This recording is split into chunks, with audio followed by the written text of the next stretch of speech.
And then we have Jay, one of our other great speakers. Guys. He'll be in charge of the sales and marketing, and Kevin as well. That's going to be a good session. I'll be in that session. Yeah, so it's streaming. So we're live and streaming now on Facebook. Hello, everyone on Facebook. Hey, everybody. All right, let's get started. 3 minutes in. Happy Wednesday and welcome to our TES Connect 6, I guess. Happy June. And it's wonderful to have you guys joining us, whether here virtually in our Zoom room or in the other streaming platforms on Facebook, YouTube, all the channels that we're on. So welcome, welcome. For the next hour and a half or almost 2 hours, we're going to be diving deep, connecting with each other, as we know that's been one of your main goals, and that's why you've joined TES. For those of you who are new, TES stands for Toronto Entrepreneurs and Startup Group. We have welcoming, I think we just passed the 7,700 mark. So yay, congrats to the team and welcome to TES. And this event, TES Connect, is what we do every third Wednesday of the month so far, where we have an opportunity to network with each other, go sort of more personal, and be able to come together and chat and connect, hence the name. And we've got some of our co-hosts and different speakers here today. So I'm Andrea, I'm one of the hosts of TES Connect. We have the founder, Sharky Liu, here, who I will pass in a few minutes to say a few words and welcome you. We also have... Everyone put themselves on mute. Sorry, it doesn't echo. Oh, here right now. Interesting. I don't know where it's coming from. All right, well, bear with us. And if you're here live, feel free to use the chat to type in your contact information and, how do we contact you as well on the channels that we're streaming. Also do the same thing, because this is an opportunity, of course, to connect with each other and also promote yourselves.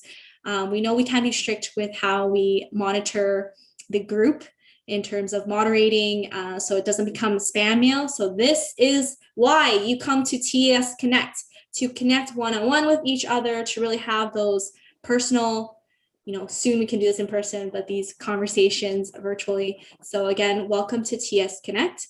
We have 3 rooms that we are going to, in the very intro, we're going to do our 30-second intros.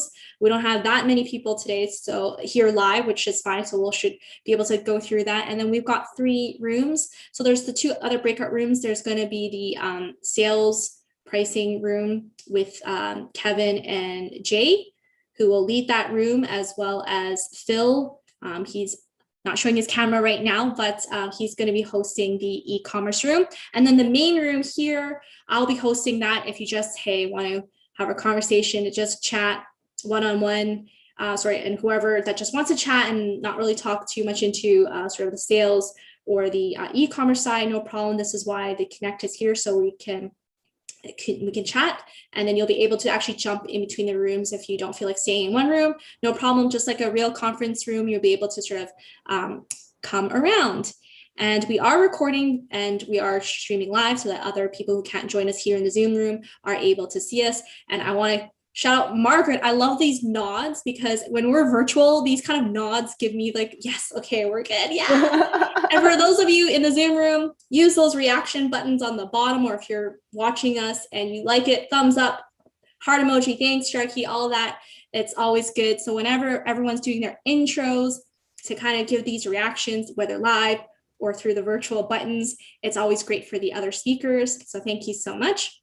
So really quickly, let's go around and the host to introduce yourselves and your room, and then we'll go on to the participants to do your 30-second intro. In your 30-second intro, besides saying your name, give a little quick intro about your business or what you offer, the product or service that you're offering, and what the ask or offer is today. Whether you have an ask, maybe you're hiring, you're looking for a partner, or maybe you have an offer that you'd like to offer to the TES community. And again, because we're streaming, don't just think about the people in this room. This offer and this ask can go out to the 7,700 members we have in our community. So with that, I want to pass it to Sharky to give our first little intro. Okay, sure. I just want to kind of welcome everyone to the group here, and just a little bit more about the TES Connect and my vision for this. So when I created the Facebook group, I didn't really have a clear direction. I just want to meet like-minded people. I went to networking events, but the people you talk to are like mortgage. You want to buy a mortgage, join the MLM, or they just try and pick you up, right? Well, not me, but if you're a girl, I'm pretty sure you've been in that situation, right? This makes a situation really awkward. And for any business to really grow, you need to connect with people. You need to open up your mind to new ideas, and it's hard to do, right? Especially during the pandemic. So that's where and I saw this need within the group, and we did a lot of questionnaires, and this is what people were looking for. And even for myself, I actually met a lot of people. I actually hired my COO from one of the members from the group, and it really moved my company forward. And I work with several members. So that's what the TES Connect is for, is to have members come in to network, talk, and move your company forward.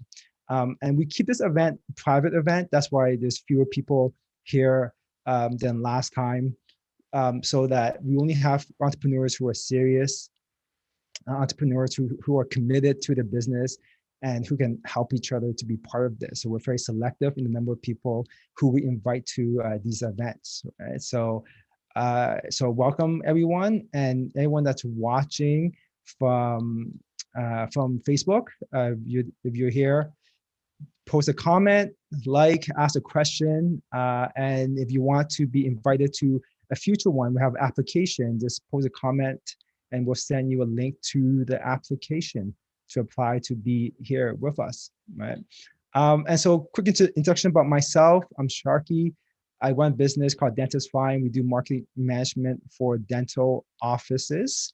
And I've been doing that for 10 years now. And on the side, I like to organize events and bring people together like this. What I like to connect with are people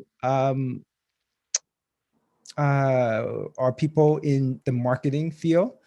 There's a lot of ideas, and I just need to work with a lot of great people. So if you have a lot of ideas, some way we can work together, I'm more than happy to talk to you and to hire people to help my company move forward. Awesome. I think the last you said you're looking for an ice cream truck. Ice cream truck driver. You have ice cream truck? Please. And then if you're in PR too, you know how to get PR. I'm looking for a project to hire someone in PR to help me manage some events. As an idea, if we find enough good people, then we could definitely implement that. I'm always open to new ideas. Great. I will pass the baton to Jay. Hey guys, my name is Jay Lee, born and raised in Toronto, Canada. And people refer to me as either the sales ninja or the Asian sales pastor. So I was a pastor for 15 years and pivoted from, getting to a supporting salary of $1,000 a month, which is not enough in Toronto, as you know, with the living costs and the housing market going so high. And went and pivoted to SaaS sales and coaching high ticket sales. And through that was able to sell pretty well and generate over $100,000 in revenue part-time with a full-time job with 3 little kids and a brand new puppy. That's my hook.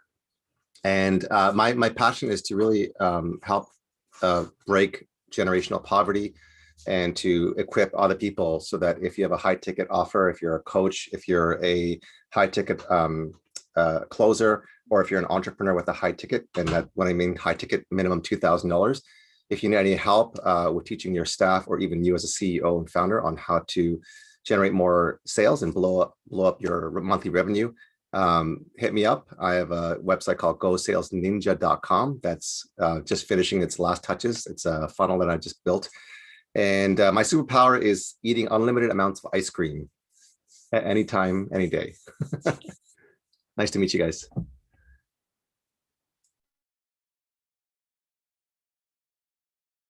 Over to Kevin. All right. So I run a business called renticecreamtrucks.com.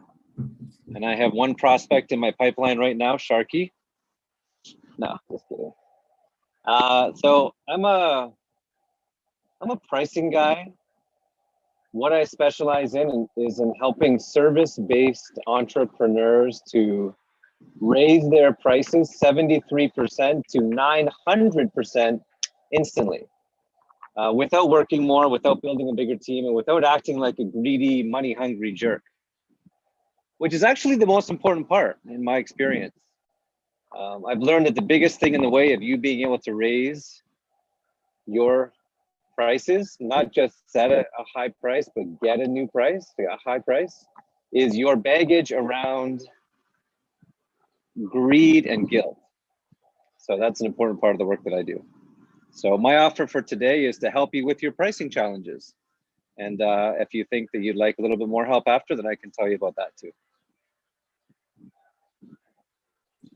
Great. Hopefully, I don't know if you guys caught the TS Spotlight was last week where Kevin grilled me. I'm kidding.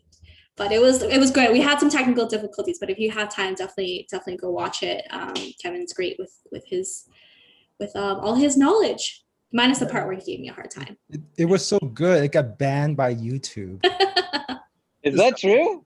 It's true. That's what a lot of people clicking on it, but they couldn't go see it, right? So we gotta try to figure out another way to bring it in. Yeah, I apologized to Andrea like 6 times for this. I did grill her very aggressively, against her will. And yeah, so what I will say, Margaret's like, what? What I will say is that if you are looking for feedback, like I will probably push you to ask yourself some very difficult questions. So this is for real. This is your life. And maybe I'll just add one more thing, 15 more seconds. And that is that we forget the freedom that we can unlock when we raise our prices. We create the option of working less, which is another reason why this is so important. And Kevin, maybe you failed to mention that you've only worked 2.5 days a week for the last 20 years. That's the part that I want to know how to do. Yeah. 2 days a week since 1999, and I told him to put it on a t-shirt. That's a great hook. It's true. I have to follow Andrea's advice. Yeah, that's true. So since 1999, last 22 years, I have worked an average of 2.5 days a week. In 2020, I worked 6 to 8 hours a week. So now I'm working a little bit more. Now I'm at like 22 to 25 hours, and I'm kind of annoyed because I'm working so much. Yeah, that's why he looks jokes with my girlfriend. That's why he looks so young. Kevin's actually 97. I'm 97. It's true. Yeah. And I feel great. So we could look if you would also like to look like this at 97, I can help you. Come to our room. All right. Well, that's a great intro. I'm sure people want to jump to Jay and Kevin's room. All right. So let's talk to Phil. If he's there, Phil in his e-commerce room.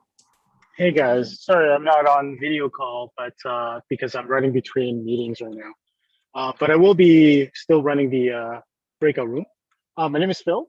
I run Tenny Company. Tenny Company is a company that owns about 6 brands right now. We're a 7-figure business, and we have about 150 plus SKUs. So, and we're continuing to add and build new products, design new products, as well as acquire new companies and new brands that are in the e-commerce space. So yeah, that's a little bit about us and what we do. And right now, our goal here is to get to 8 figures, I guess, over the next year or so. That's the goal. Yeah, that's pretty much it. Awesome. Thanks, Phil. Nagin?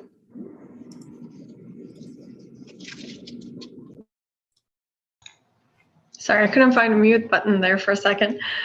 Hi, everyone. I'm Nagin, and I'm an interior designer. I work at a firm currently, but I have experience running my own business. I used to have a home staging business. And so today I'm here with Sharky to talk about e-commerce a little bit in the breakout rooms as well.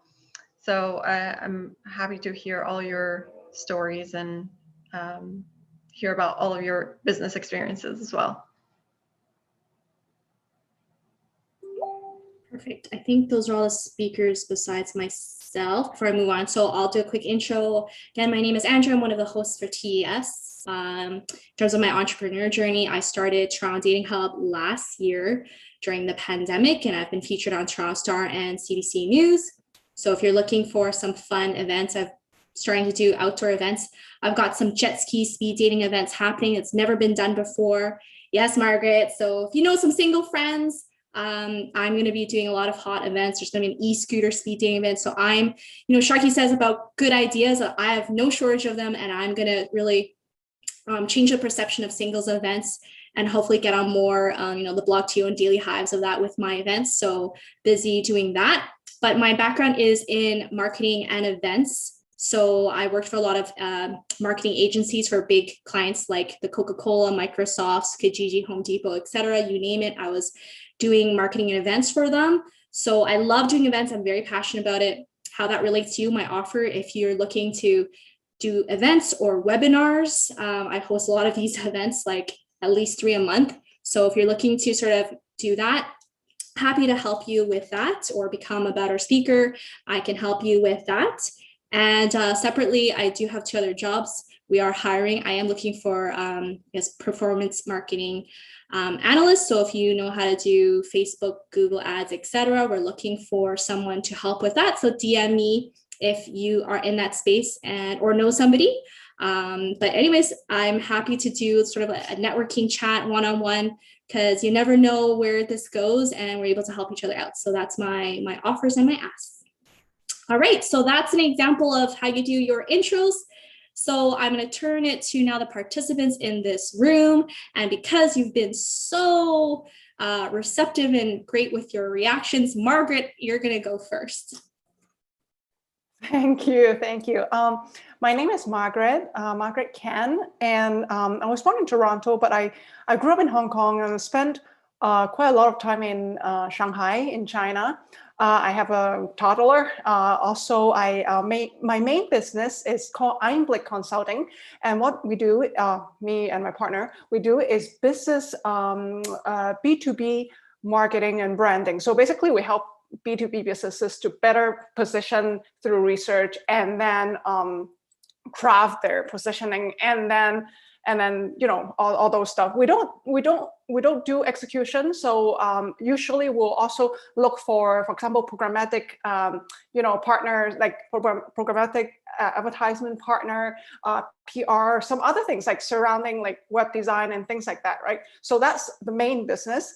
On the other hand, I have a running business in Asia that is related to home fragrance. So me and my other partner right now in Shanghai, we have a brand called 6PM Candle Co. So it's really encouraging people to enjoy the moment and things like that. So that's mainly sold. Created and manufactured and sold in Asia. So that's something that I've been thinking, maybe if there's a chance I can bring it to North America. I don't know. It's like, I'm just thinking out loud. Maybe if someone who has resources, who know, like OEM or, company that can do that kind of things and manufacture, we have the formula and everything already. So something like that, I am looking into that. And then the third business that it's a side thing. It's a e-commerce site, drop shipping kind of thing. So that's something new that I'm exploring because I do love to learn more about e-commerce. So really excited to learn more about various things, but today it's just overwhelming. It seems that there are a lot of topics that I'm interested. Sorry, 30 minutes up. Bye. Thank you. I'm glad I didn't have to cut you off, Margaret, but thanks for that intro. Glad you're keeping busy, and I'm sure we will talk more. I'm going to go to the right side of you, and that's Emmy Claire. Hello, I'm Emmy, and I created Soulcraft, which is a creative wellness business, and we use arts and crafts as a medium for relaxation and stress management. We offer subscription products, gifts, creative wellness workshops, and reflective journaling. I'm also a photographer, digital artist, I can offer creative services, and I'm actually going to be after some guinea pigs very soon for one of my new creative wellness programs. And I think the stress management thing would really help Andrea after her chat with Kevin last week. Yeah, sign me up. Maybe everyone who talked to Kevin needed. Kidding. Daniel Ritzy. Hey everyone, Daniel here. Let me just pull up my notes. So I'm a business lawyer. I work with startups, tech companies, and small to medium-sized businesses. And yeah, I do everything you need as a business owner, and I provide that from a legal perspective, corporations, fundraising, business sales, loans with the bank, private lenders, employment law, contracts, intellectual property, anything you need legally from your business. My superpowers, I learned how to code in the summer, so that's pretty cool, and it helps with the tech companies a bit. And my offer is free consultation where I'm going to answer your legal questions, and then from there we'll just see how we can work together. But if you have any legal questions about your business, you're sort of thinking about considering, just shoot me an email. Thanks. I was going to say, Daniel, we need to see your face, like face directly to the camera. But anyways, and shout out because Daniel's been attending pretty much all the TES Connects, and whenever someone has a legal question, he's been on it. So that's the hustler. And for those of you who are coming back, Scott's coming back, Trudy's coming back, so, and Emmy too. So that's good. We're carrying that consistent behavior. All right. Hopefully I'm saying this right. For Ken. I'm sorry. Yeah, that's fine. Furkan's right. So hey guys, my name is Furkan. First event here, so super excited to be here. Thanks for having me. I'm one of the co-founders at a startup called Traveler. Probably from the name you can guess we're in the travel space. So you're a bit quiet. Sorry, can you hear me now? Hard to hear you. Hold on, get closer. Can you hear me now? It's a little bit better.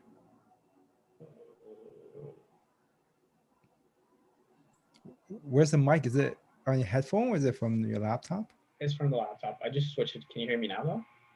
It sounds about the same. No? There's a bit of echo, but maybe if you just lean closer and just talk a little louder, it'll be okay. Sure. Okay, this is the closest I can get. Yeah, that's good. Is this good? All right, awesome. So yeah, I think as I was saying, I'm one of the co-founders at a company called Traveler. We're building a travel app that helps you connect with your friends as you travel and explore. I know we're in the middle of a pandemic, so our focus is also to include like local aspects as well. So now with Toronto opening up, hopefully you'll be able to explore your city, and even when you're taking international trips. We're planning to launch at the end of this summer, around August.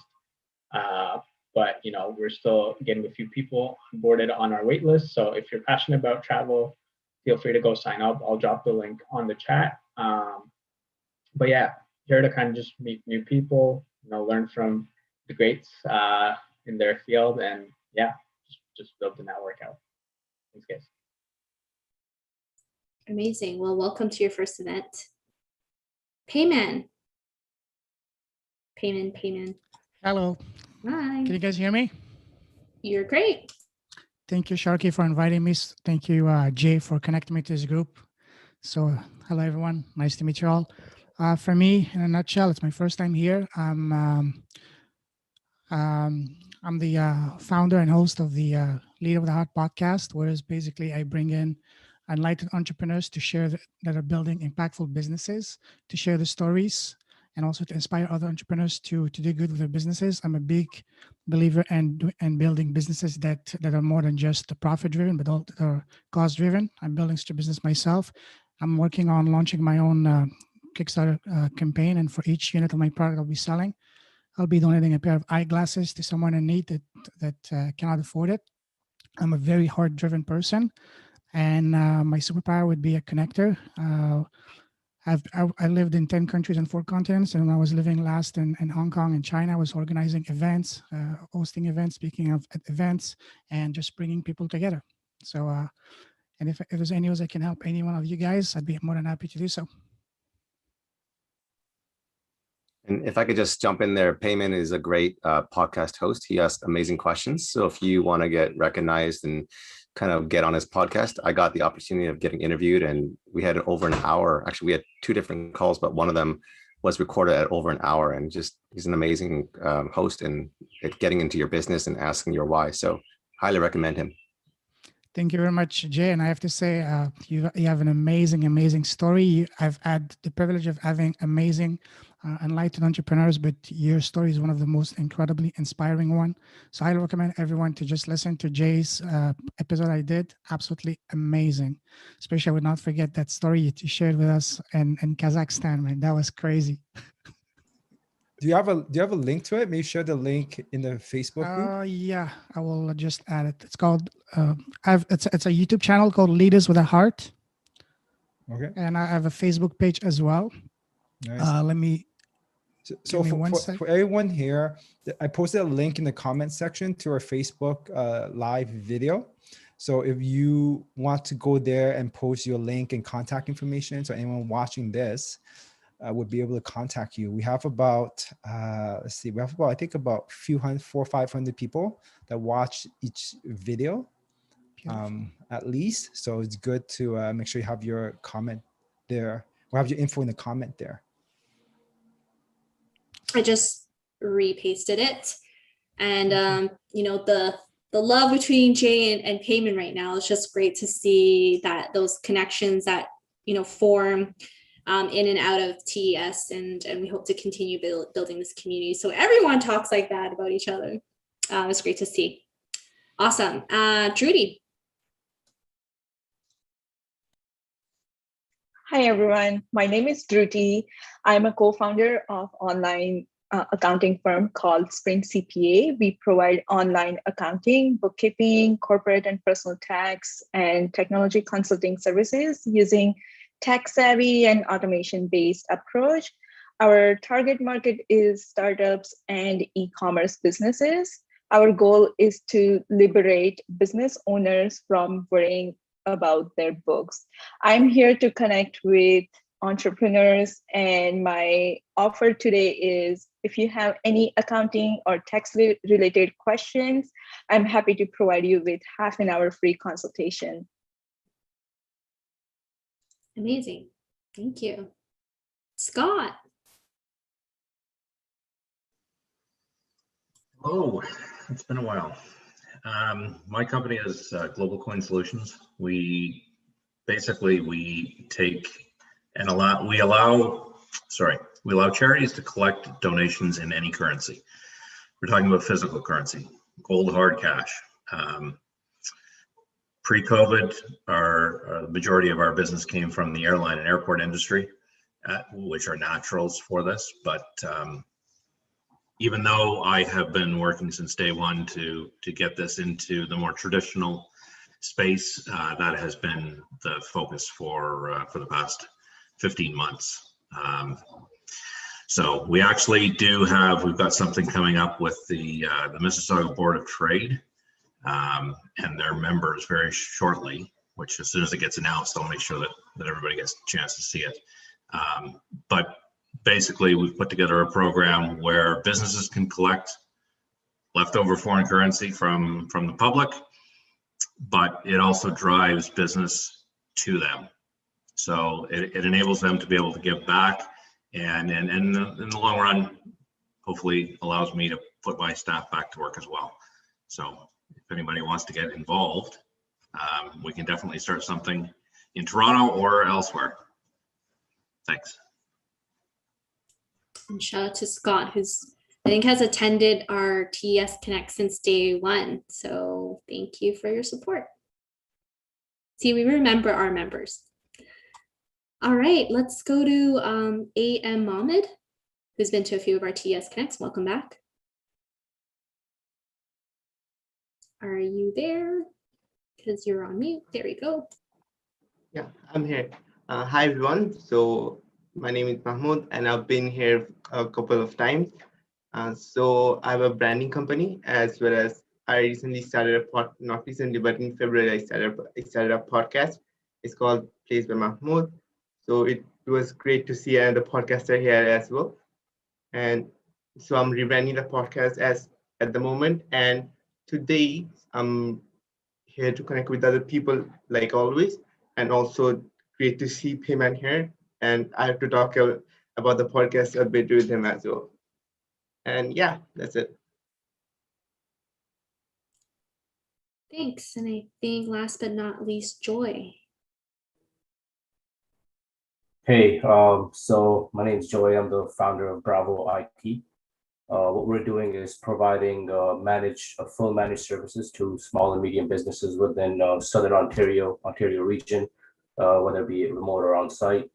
So kind of just trying to help out our small local businesses within Ontario. We do a few services, including cloud and migration, home office, small office setup, disaster recovery and backup, VoIP system. So if you guys ever need anything IT related, we do provide full-blown IT support as well. And that's it. Thank you.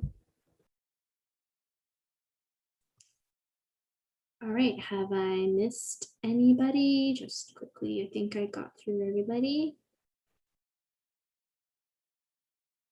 Okay, if that's everyone, actually, did we?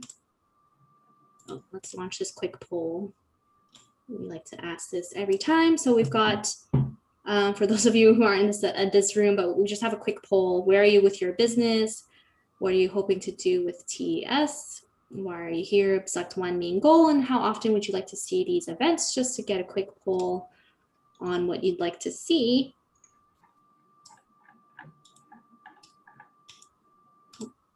There we got. And actually, as Ben is just joining us. Just wait till he gets connected. And just to let everyone know, we're trying a lot of new things here. This is a lot more people that sign up. So they might not be getting the reminders and whatnot. We're trying different technologies here. So going forward, hopefully everyone will get a good amount of reminders about the event. So for those that didn't get it, I apologize. You could join us now. I post a link in the comments. It's es1.ca/connect live to join us right now.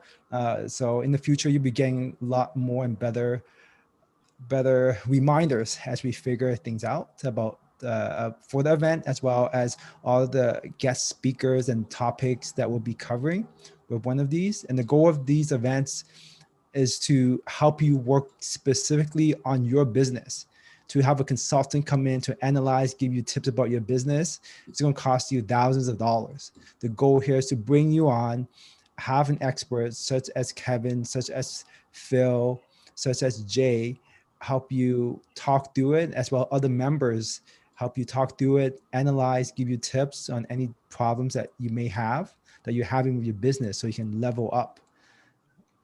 So yeah, going forward, you'll get a lot more notices about these events. All right, so let's see, before we do our breakout rooms. All right, I'm gonna close the polling and let's see where we are. So where are you with your business? So majority of you are in the early revenue generating phase, pre-revenue, one of you in the mature business. What are you hoping to do with TES? One of your main goals is to network. So that's why we're here.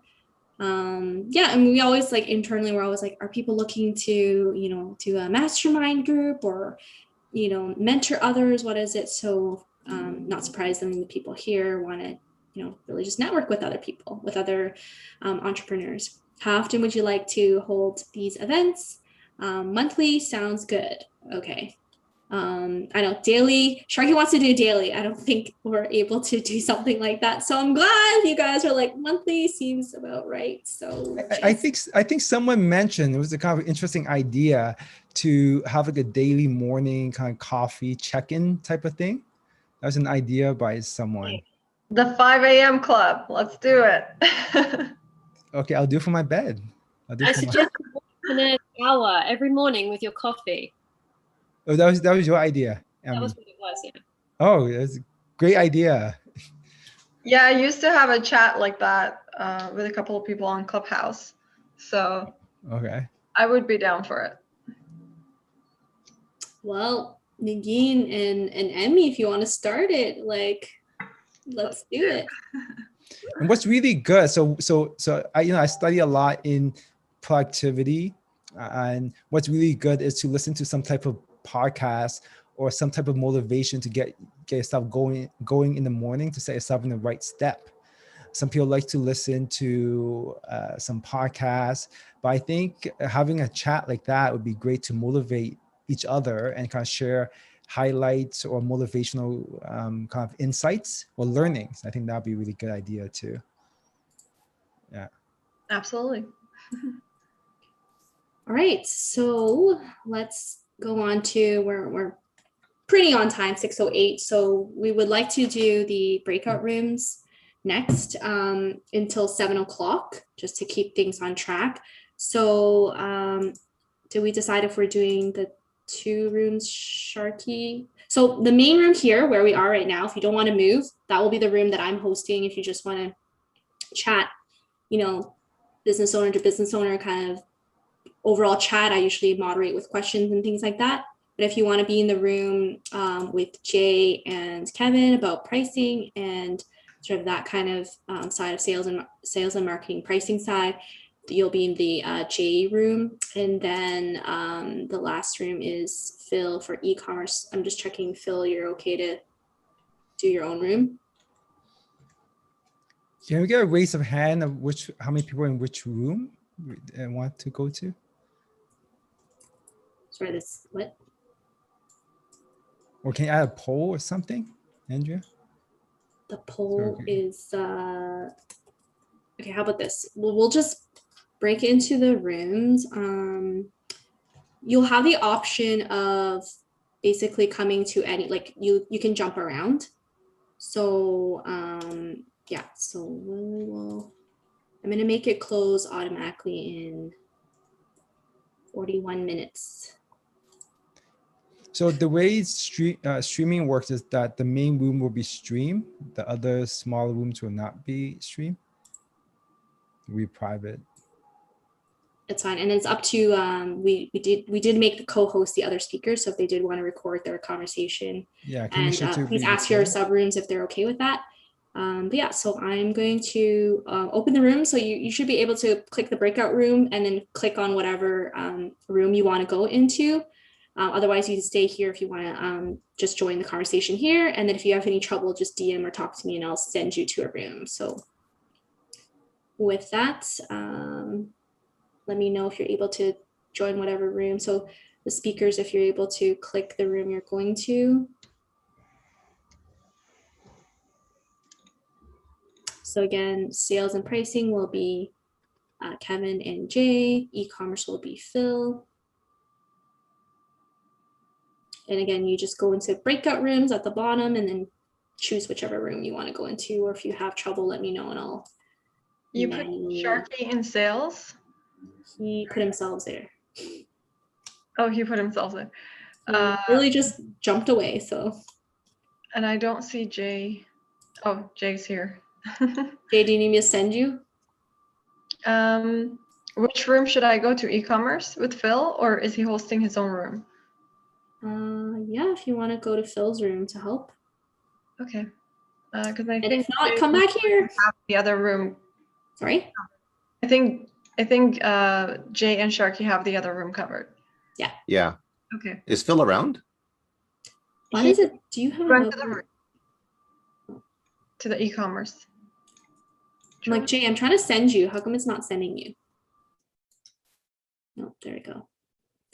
All right, I'm guessing the rest of you here want to come talk to me and each other. So it's funny because I'm always like, no one's gonna want to hang with me in this room. Like you go after like Jay and Kevin about like or like even Phil, like I've sold like 8 figures, and I'm like, awesome, I'll be in this room, come talk to me. But it's all good. We don't need big credentials, right? We're just here to talk like business people to business people. So yeah, feel free to come on camera or not. Apparently our room is streaming because we're the cool kids. So yeah, so actually Firkin, sorry, am I saying it right? Firkin, right? because your audio is kind of hard. Can you tell us again your travel? Yeah. Can you guys hear me now? Is it better now or slightly better? Mm-hmm. Okay, yeah, I can talk a bit about it again. Sorry. Yeah. But yeah, essentially, we're building a travel app that helps you kind of connect with friends and explore together. So kind of mainly like focused towards, I think the biggest problem that I think when the pandemic hit and we were talking to our friends, a lot of it, the issue with people was like, always the planning is a big frustration for people, especially, as you kind of graduate and you get to like working and people move around. So we kind of started building this travel app that helps you connect with friends as you're like exploring. But then, with COVID being there, we're like, you know what, we got to add a local aspect as well, because even though flights open up, different people might travel at a different time based on their comfort zone, right? So yeah, essentially an app that kind of helps you explore your city and then also at other countries as well. So yeah, the goal is to launch this summer, end of this summer around August. But right now we're taking beta users on our wait list on our website. So if you feel like you'd be interested in something like that, feel free and go sign up. But yeah, that's essentially what we're trying to do. Well, I miss traveling. I had like a Nexus pass, so definitely anytime I hear like travel and there's all those companies that help the group travel, and then now when I do singles events, I'm always like, what if I did like a singles like travel event? Anyways, so I was actually thinking when you said about the whole events thing, I was like, I got to connect with her because like I'm thinking more about our launch events and stuff. I don't know, maybe we can have we'll definitely chat. And like I said, because I love this is why I host events, because I just genuinely actually like connecting with people and helping people. And anytime you say like travel events, like group things, I'm like, I tune in. So if there's any way I can help or give you ideas, I just naturally like doing events and marketing stuff. So if maybe there's an opportunity to collaborate when you start up or need to launch, because a lot of the times I partner with a lot of local businesses for my events. Like right now, like the jet ski company, like I'm like a lot of like jet ski and speed dating. I'm about to do it e-scooters and speed dating. So there's a local company on Queens Quay that I'm just like, they just started literally last month. And I saw their Instagram and I was like, oh, how can I use my business to boost another business? But we collaborate together and it's a win-win. So I'm really about local businesses. So if Emmy, there's a way to do something, or Scott, I mean, that may stretch. But anyways, if there's anything, like I'm all about collaborating and spinning ideas. So if I can help another business, absolutely. Yeah, I mean, yeah, same thing with us. To be honest, like I said, we started to add the whole local aspect as well. So like, for example, local coffee shops, things like that. Like even pre-launch, we're doing a lot of giveaways and stuff with them. Especially, I think it's just like your benefit aside, I think it always helps. It feels good to like, help out other businesses as well. So that's definitely good. Yeah. So I feel like I'm echoing. Sorry, when you're not talking, may I mute you? Oh, sorry. No problem. Yeah, so I just put the question out to this group, as part of networking and helping each other out, knowing, for all of us, we're probably at different stage of our business, whether, just at the start before launch or even just launch. And Scott seems like, a bit more down the line. So what I want to know is, what are any of your challenges or currently anything, because you never know who in our network we may know that can help someone down the line. The last time I hosted this room, it was very cool about how some people are like, oh, I know someone here, or actually I have something here. And then you sort of just connect and sort of help each other out. So I guess I'll go round table to see if there's a challenge or ask that you have of this group to see if we can help you out. So I'm going to go with one of our sort of original supporters, Scott. Anything you want to put out there or offer? Well, like I said, one of the things that we've found is with the type of fundraising that we're promoting, it isn't just about raising money for the charity itself. It needs support in the business community as collection points. And so, I've got one long relationship with a charity. They've developed a relationship over the years with different businesses, and what they found is that people are actually coming into the business not to do business with them, but to make donations. And so it actually drives traffic to the business itself, whether there's any intent of doing anything with them, but at least it gives them traffic. And traffic, correct me if I'm wrong, but especially with COVID, of course, there's that's a different challenge, but we are starting to open up again. And like I said, with the Mississauga Board of Trade, the intent is the whole program is to raise money for the Mississauga Food Bank, which, it's absolutely horrible, sad, pick an adjective, that as many people need food banks as we do today. But if we can drive, not only drive traffic to the businesses, but also create a sense of goodwill in the community towards those businesses, it's a win-win all around, and nobody loses. So you mentioned the e-bike scenario, and you laughed, but there's absolutely no reason at all, because they depending on their setup, of course, and I don't know how they're set up, but if they have a storefront, they absolutely could be involved in something like this, and it would give them potentially a lot more exposure to the general public. Because again, the intent with Mississauga is, Mississauga Board of Trade is massive. Like, they've got thousands of members, and Mississauga is, it's not a small city. So the plan, the hope is that, not only is this going to be talked about on the individual businesses' social media pages, but there are going to be businesses, of course, that don't have storefronts, and so they won't be able to collect, but they will be able to promote the program and drive traffic.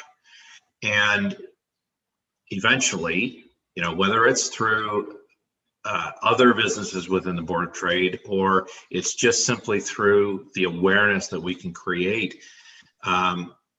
What if traditional media gets involved, gets on board, and realizes, oh, hey, this is, I don't know if you were around, or if you were aware of all the penny drives that happened when the Mint pulled the penny. But charities across the country went crazy trying to collect pennies, and they did work with small businesses. And the small businesses, when the penny drives were over, the small businesses were saying, well, this was great. What can we do next? Because it helped us. So, if I can get some traction, if they can get some traction with some traditional media, this is just, it's going to snowball. And that's good for business, because the whole thing is about helping. So, whether it's an e-bike scenario, or, I'm not sure jet skis would fit in quite well, but again, they might have foot traffic. You never know. There's no limit to who can be involved. There really isn't. So. Great. Yeah, if there's any information you want to share, put it to the chat. But thanks for sharing. Yeah, and then once things do kick off, I'll make sure that Sharky is aware of what is going on. And I've built this thing in such a way that, whether it's a traditional Board of Trade, or it's a networking group like this, others will be able to pick it up and make it their own, right? So anybody could literally run with this, and it doesn't have to be a food bank that you want to help. It could be anything under the sun. It doesn't matter. That's good. Put the model out so we can mirror it. So Yeah. go first and then we'll learn. Awesome, thanks. Payment, if you're there, I was gonna ask you the same question. We'll go round table. You had an interesting story as well, and then you have your podcast too. So Payment, if you're there, if you want to share what one of your challenges or what an ask or offer that you have for the group.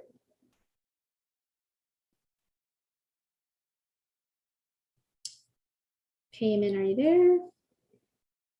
Because if you are, you're on mute. And if not, I will then move on. That's always been the thing. I feel like I go to every Zoom meeting, I'm like, you're on mute. But usually you can see people's faces and their mouth is talking. But when you don't have video, I'm like, literally, I don't know. I've heard stories of people like talking for 5 minutes. And I'm like, no one could hear you. And they were like, actually try to talk over people. And it's funny. There's shirts that say like, you're on mute. Okay, Payman, last chance. No. Okay, Emmy. Hi. Hi. I know you've been super busy. You said TS is your social hub. So what's been going on? What's your challenge? What's your ask? I guess I just launched like last month. So the challenge for me is trying to relearn social media marketing. Right now, I guess that's taking up a lot of time. I'm clicking on a lot of those like learn how to do Facebook ads and stuff classes where I know the format, by the way, for like the way to sell your online course, because I've been in like 6 of them. So yeah, I'm picking up some interesting stuff that I'm going to try out, but I'm not at the stage in the game where I'm prepared to pay out thousands and thousands per month to social media marketing company. In a little while, yes, I will probably hire somebody to come in and like do some stuff for me. But where I am right now is like, I want to learn some of this stuff myself. So it's going to be a bit slow, but I think it'll be good. So I'm like you in the sense of like not wanting to pay a lot. I'm so frugal, but it's like, you know, I just surround yourself with people like Sharky, who's just like, go, and he just does it and then worries about it later. Or just can throw money at it, but he kind of just like, I'll make more money, I'll just make it up. But if this helps at all, I've been doing like energy exchanges where I found people who like, that's, let's say their business and that's their sort of service, but they're starting off. So that's their expertise. So then I'll find a way kind of to trade off. So it's like a win-win for each of us. So that's one way to sort of save on money. But you know how they say like sometimes like you get what you pay for, but this person's all like that is actually their bread and butter, but they're starting off. So you're kind of in the same boat, but you're both good at what you do and you just kind of trade services. So that's been helpful for me. And sometimes like depending on what your goal with social media, like for me, I've like partnered with these local businesses that are starting off. I'm like, would you mind like throwing in, let's say a prize so that I can do a contest. So I'm like driving people to my thing, but I'm also promoting their business. It's just like fun ways to be interesting. But again, it depends on what you want to do, but there's creative ways to sort of get around it. And I also want to say, talk to Bailey Weasel and Terry Kootenis. They've been speakers in our group. I'll put in the chat or DM me later, but they both do social media marketing or their agency or like, and I don't think they charge that much. And again, because they're members and you could tell them I referred you, maybe you can work something out. And again, perhaps there's some kind of exchange you can do. That's the really beauty thing about TS Connect. Honestly, I've made some really great connections, and not because I'm just like the host of TS Connect. What's so wonderful, like Sharky's been doing Dentifying for like over a decade. He used to have like a fashion brand and everyone looks up to him and he's always still learning. And that's so great about him as a founder, that he's still learning and growing. And that's great for our leadership. And then you have someone with me who like, technically I've only started being an entrepreneur a year ago, but from like my own like services, I've been doing it for a while. And this group is just so wonderful in that sense of very friendly people to sort of connect with and just see where it goes. And So hopefully with, Emmy or anyone here, that you really do take advantage of these sort of chats and go and connect with people, because some people are just shy or they get too busy. But if you do message them, I've not met a member who kind of ignores you or doesn't try to help you. We do have like some really awesome members like that. So do take the time to reach out to anyone. And Emmy, I'm gonna message you now about who those people are. So that's great, thank you. Yeah, I find that with other entrepreneur groups that I've been involved in, what I love about the entrepreneurship kind of, I don't know, the mindset is that there is this this desire to give value, not just take, which is something that's really, really awesome. And I think that's what resonates with me so much, because my entire everything that I do is like, how can I add value to you? How can I, make you walk out of here a little bit better than you were when you walked in, that kind of thing. So yeah, that's a really cool thing. That's great. And actually, Firkin, and actually, if everyone wants to share, go round table. How long have you been part of TS Connect, and what's your feedback and experience been so far? If you feel comfortable sharing that. Yeah. Yeah, to be honest, I kind of found this group just a few months ago. I'm not sure exactly how long. But yeah, like I started this startup about a year ago, so can be longer than that. But yeah, so far I think it's pretty useful. Like I'm part of a few other groups and stuff, and I feel like a lot of times it's hard getting that community aspect, right? You might, like, a lot of groups have a lot of members and things like that, but again, it depends on like how like people interact, right? And I think obviously having events like that kind of makes it better. So kudos to you guys. Just because I feel like, yeah, if you have like the bigger the following or whatever, or the members you have, then it's just like a name, right? Even if in this digital age, like we definitely do want to connect face to face, right? And now, like, say tomorrow I see from a post from Scott, now is not just like Scott. I know a little bit about him. I know what he does, things like that. So I think that definitely does help. So yeah, that's my feedback. Awesome. Scott, what's how long has it been, and what's your experience been like? How long has it been? It's been a long time. I think the first one, right? The first one was earlier this year, but in terms of Facebook group, like, when did you join? Yeah, it was probably last summer. It was. I mean, it was quite a while ago. And my experience has been really positive. I did connect with Paulo, who rebuilt my website.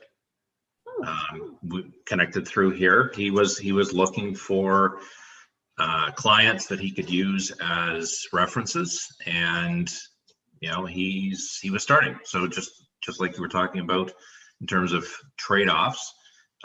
So he gave me a really good price and rebuilt the site. And I quite frankly, I didn't want to get into WordPress, but it is what it is. And so he did that. I've connected with Jay and had time with him. And there's been a few others, but what I have found is that people that are here want to be here and are willing to help and share. And if you've got questions and you're looking for answers out of in areas that are not your expertise, you're bound to find somebody that can help. So it's been very worthwhile. Amazing. And actually, for how you found Paolo, was he just like, did you put a post in? Like, I wanted to just know more about how you found each other.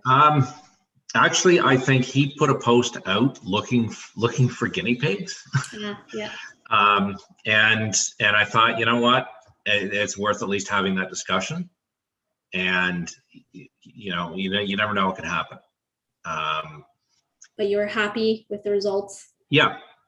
He did. He asked a lot of questions, and we went back and forth, and he created something that is way better than I had. And it's, at the end of the day, it's what the service that I have is not for everybody. So, you know, it's not like the traffic on my website is insane or anybody's going to want to buy it or advertise on it or anything like that. And I'm not looking for that. But he did take what I have. He asked enough questions that he was able to get the right information up there. And of course, it's been tweaked and changed, and you know, I'm modifying it as I go. But he gave me a platform to work with that was better than what I had. So great, good price. He asked the right questions, and actually, like I need to like build the website, and I've been struggling with figuring like.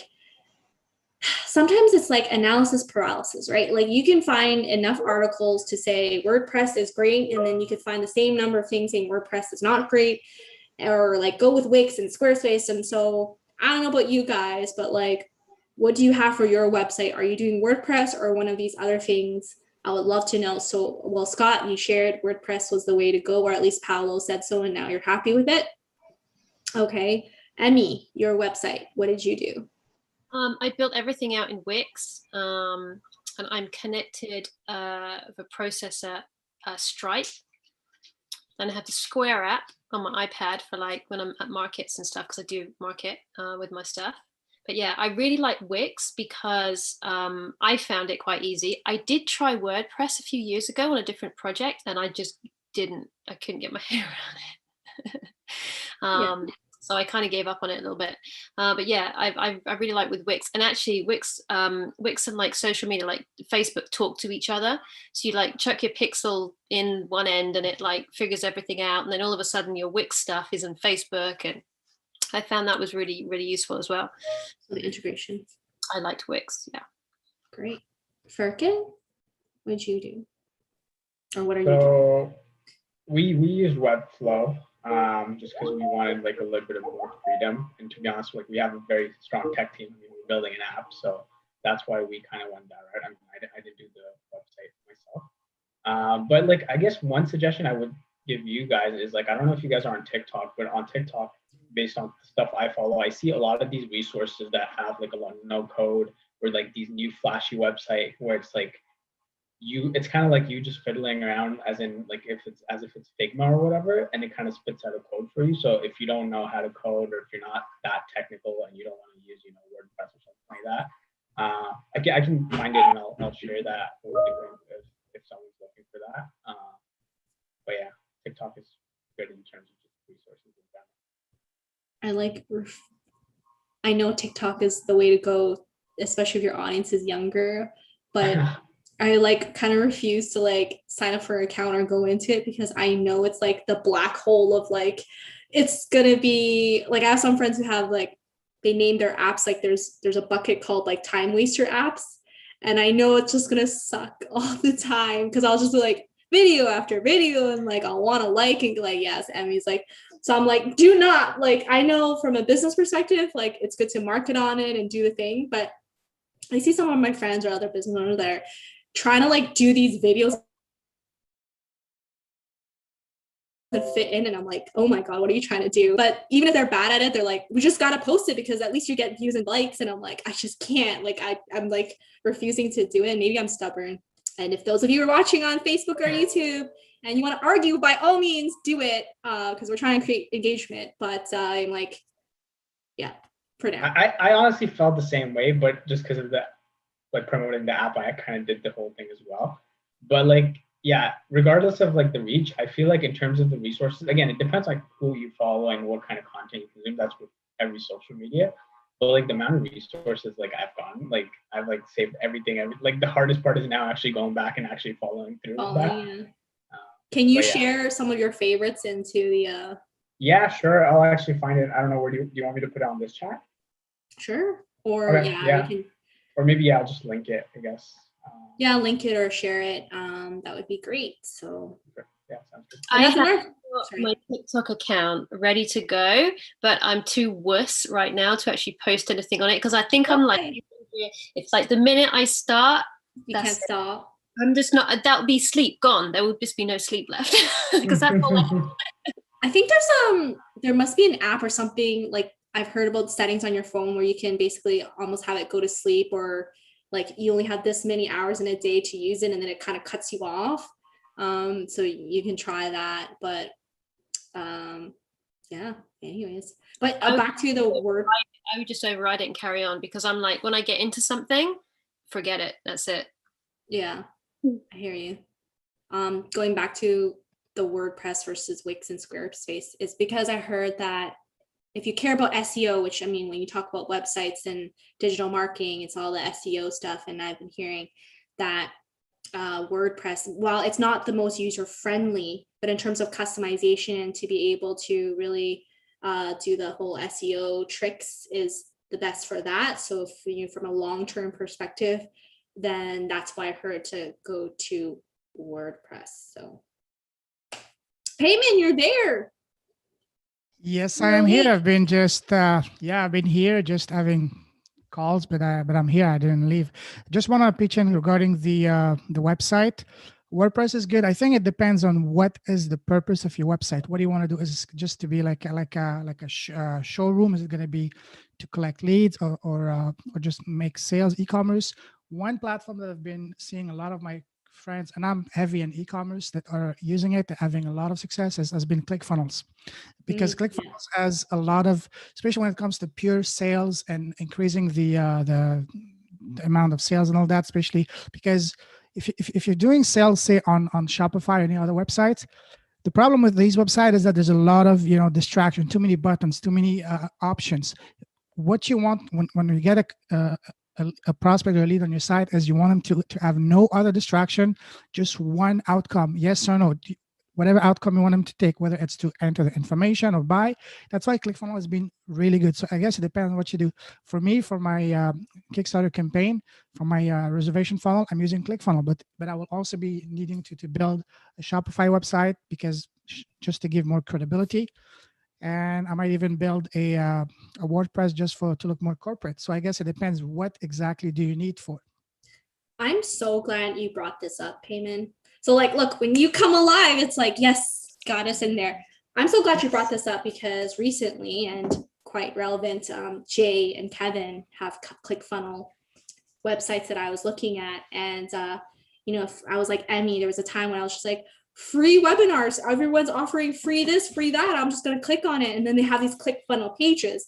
Now, from a consumer perspective, and anyone can weigh in here, to be honest, like, I hate them, right? From a consumer perspective, I'm like, what the F? It's like, the infomercials in a digital setting. It's like, this is cheesy, nasty. Like, yeah, the testimonials, and I have to sign up now. And like, this is a one-time only deal and save $500. And like, there's a video and there's all this, and it sounds like too good to be true. And I'm like, it turns me off. And I know from a business standpoint why they're doing this, but from a consumer side, I'm just like, I don't like this at all. And it sounds so sleazy that I don't like it. And I don't know if Emmy's like, yeah. So you get it. So because of that, and again, maybe I'm like, I don't think I'm crazy. I mean, Emmy's like, no, you're totally right. That's one of the complaints I hear from a lot of people when it comes to ClickFunnels. It can have some kind of shady, scammy feel, but without being scammy or shady, because they use a lot of all these marketing tricks, marketing, FOMO and all this kind of stuff. So yes, it can have that, but ultimately it's up to each and every single person on what they want to put on the page, on their website. So you have total control of that. So of course you don't have to go by the book and follow all the tricks in the book. You just put what you feel is what resonates with your audience, with the message you want to portray. So, and what type of line of business you're in. So I think that's ultimately up to you. But I personally love ClickFunnels because it can very easily be integrated with everything, with Stripe, with all your email processing and everything. It's so simple. You just set it up. And also one thing I love about that is they have a tremendous community. And also once you get to a certain amount of sales, you can get the Two Comma Club award, and that can be a good market, especially if you're an agency or if you want to portray yourself as a specialist service provider. It's almost like the Oscars of the marketing world. So Payman, do you have some recommendations or ones that the ClickFunnels, or even if it's your own, do you have some examples that you can drop in the chat of like, here are some really not sleazy looking ones that were done pretty well that you'd like to just, I'd love to see what some of these non-crazy looking ones look like. And my second question is, if you want to be like, if we're interested in creating one or looking into this, what would you suggest? Because is it the same process as just creating like, going to WordPress or Wix to do a ClickFunnels, or is it like if you choose that route, you then need to go to this type of thing? To answer your first one, I would gladly send you my own funnel for the crowdfunding, but I will not do that just yet because I'm still trying to finalize the last detail with the factory. Once I have everything set in stone, and then I will be gladly sharing that. But I guess you can just do I don't have any that come to mind, but if I can find, I will definitely send it to you. But regarding the second part, I've used WordPress way back before. I haven't used Wix, so I can't really comment on that. But having built websites on Shopify and ClickFunnels, I found ClickFunnels much, much, much easier to build it. The learning curve, yes, there is a learning curve, but it's a lot less steeper than say Shopify. Or I used WordPress back in the days in 2007, 2012 when I started my first online business. It was, at the time, it was easy, but now it seems that WordPress is completely like a different beast now. So I don't even bother with it. I just hire someone to do it for me. But I've been happy so far with ClickFunnels. So because again, it depends what you want. For me, I'm building my audience, my email list from a crowdfunding campaign. For my podcast, I don't have a website yet, but for that, I might need a WordPress, because for podcasts, you need a WordPress, something less salesy. So yeah, I wish I could help you with the with more like a clean, say ClickFunnels, example. But if I find I just anything, want to I will know if it definitely exists, because I want to just see, like, that's the model one. Whereas I've just seen, yeah, like I said, I've seen too many, and maybe it's because there's a bad template out there that everyone just follows, like drop in testimonials, then put in the offer, and then put that this 24-hour deal is going to be over if you want. Like it's just like the one thing I terrible in really that don't like. sense. Mhm. Yeah, the one thing that also puts me off big time is whenever you enter information, God forbid, if you should buy something, then you have like 5, 6, 7 one-time offers. It never Yeah. stops. It never stops. Right. Or like sign up now and then you get this. Like literally it's the infomercial on like the late night channel when like before when they're selling vacuum cleaners and whatever else that you don't need. It's like that on digital, and no matter what you press, because they're afraid of cart abandonments, it's like this and then this. I want to know, Payment, or if anyone here knows, when they say, oh, Andrea from Toronto just bought it like at 115, and then Scott bought it at like 305, like, and bought like 10 of these, like, are those real or not real? I need to know. Is it real or not real? I've been wondering, but I wouldn't be surprised if there is some kind of app that you install or some kind of code that just, for me, honestly, I haven't used that. I don't want to use it. So I know if you do like Shopify, they have like other add-ins that you can include, but now I don't know if it's real or not. yeah, exactly. I think it's 50-50 because I personally would not use it. So I haven't even explored that, because for me, it just sounds too, I don't know, just gives a bad vibe. Especially for me, I'm building a business, which is a business with a heart. Like it's a business with a cause. So I want it to be as clean as possible and not be too salesy. So, but I would not use it. So I do not know the answer to that. But I was just listening. Scott, I love what you're doing. We need to connect because I work with charities as well. You work, from what I understand, you work with helping charities to better streamline their the payment collection. Correct me if I'm wrong. Yeah, and using physical cash. Okay. And are these like charities in the GTA, or are they international as well? Anywhere, doesn't matter. Okay. Because I'm building a platform, my podcast, which is called Leaders with a Heart. I want to bring in entrepreneurs who are building impactful businesses that are giving. And I've been so far blessed to be showcasing a lot of amazing entrepreneurs who are building and giving back to amazing charities. So I would love to connect with you and see if there's ways that maybe even bring you on the podcast to share more of your story. And even if you know of any good, great charity that maybe I can connect with some of my friends, because as I said, once my campaign goes live, I will be donating not only a pair of eyeglasses to someone in need for each unit I sell, but also I want to donate some portion of the sales to good, reliable charities as well. Sure. No, absolutely. We should definitely talk.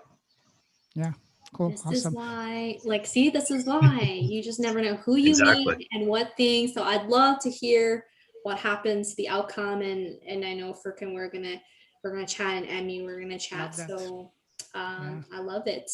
So Awesome. I want to go round table. It's 6:47, but I want to know, what is one of your biggest learnings? And I know some of you were at the event last time, but whether it's this past year or just even recently within the last month, one of your biggest learnings or awakenings, or just something that you'd like to share with the rest of the group that's been like, this was an aha moment, or this was a good learning for me, and if I wish I could share with other people so they can maybe avoid this thing, or just something that was really relevant and good for you. So, and everyone just looked away like, that is a really great question, and it's so hard to think of one. So I guess I can start first. Like, which one do I want to share? I do a lot of reflection. So, okay, I'll share this one. Obviously with the pandemic, we've all been sort of beat down hard. I mean, I'm in the event space and there are no live events, right? So I had to find ways to get creative and just not let that creative side or that enthusiasm I have and passion for marketing and bringing, like, because my vision is basically uniting singles, but overall, like, I do TS, like I MC this, I do a lot of other professional. So I got real with what my calling and my vision is. I love uniting humans, whether it's singles, whether it's professionals. I just really like that. And so I just really got creative with how I can, like, take that passion and bring it to life. And, knocking on doors all the time. It's like, okay, Sharky, what do you need help with? Oh, you want to bring this like TS Connect thing together? Okay, I'll jump on and volunteer and do that. There's a Facebook group that I'm part of called, it's got like 9,000 singles within the GTA. And I was like, okay, like, I'm going to sign up to be a member. And actually an ex-boyfriend told me about it. And I joined that and I started volunteering to do events for them. And so just like getting creative. Now I'm doing jet ski and speed dating. And then now like I just do all kinds of stuff. So it's like, just find your calling and then stay on that, and don't let, whether it's the pandemic or other people who are like, that's crazy, Andrea, like, why are you doing that? Or even my family, that's a waste of time. Why are you spending time doing this? You should be focusing on something else. It's just like, don't let these noise like block you or stop you from doing what you're passionate about and what your calling is, and stay true to that, because you will find that rainbow, you'll find that pot of gold at the end of it. And success doesn't just always mean 6 figures or 7 figures. It's like other things are really good. So that's my takeaway. Top that. No, I'm just kidding. Who wants to go next? Well, for me, I can go next. For me is just like echoing what you said, is just finding out what because I've been involved with businesses all over the world for the past 15 years on 10 countries, 4 continents.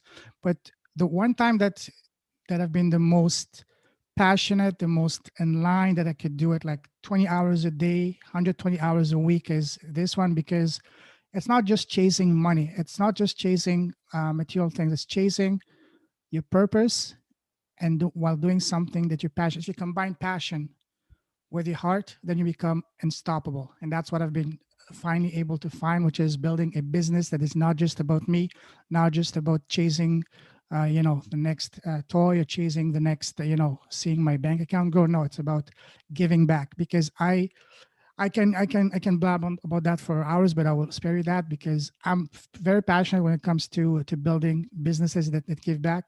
But what I'm trying to say is, find something that not only you love, but also is bigger than you. Because if you're only chasing just money, let's say you want to build a business to buy a bigger house or a nicer car or the latest one or whatever. Once you have it, at the end of the day, just like a toy, after a week or two, you're going to get tired of it. Instead, if you're building a business that is impacting others in a positive way, then you will never get tired of just, looking for the next thrill or whatever. You're not never going to get, and you will not need, an alarm clock in the morning.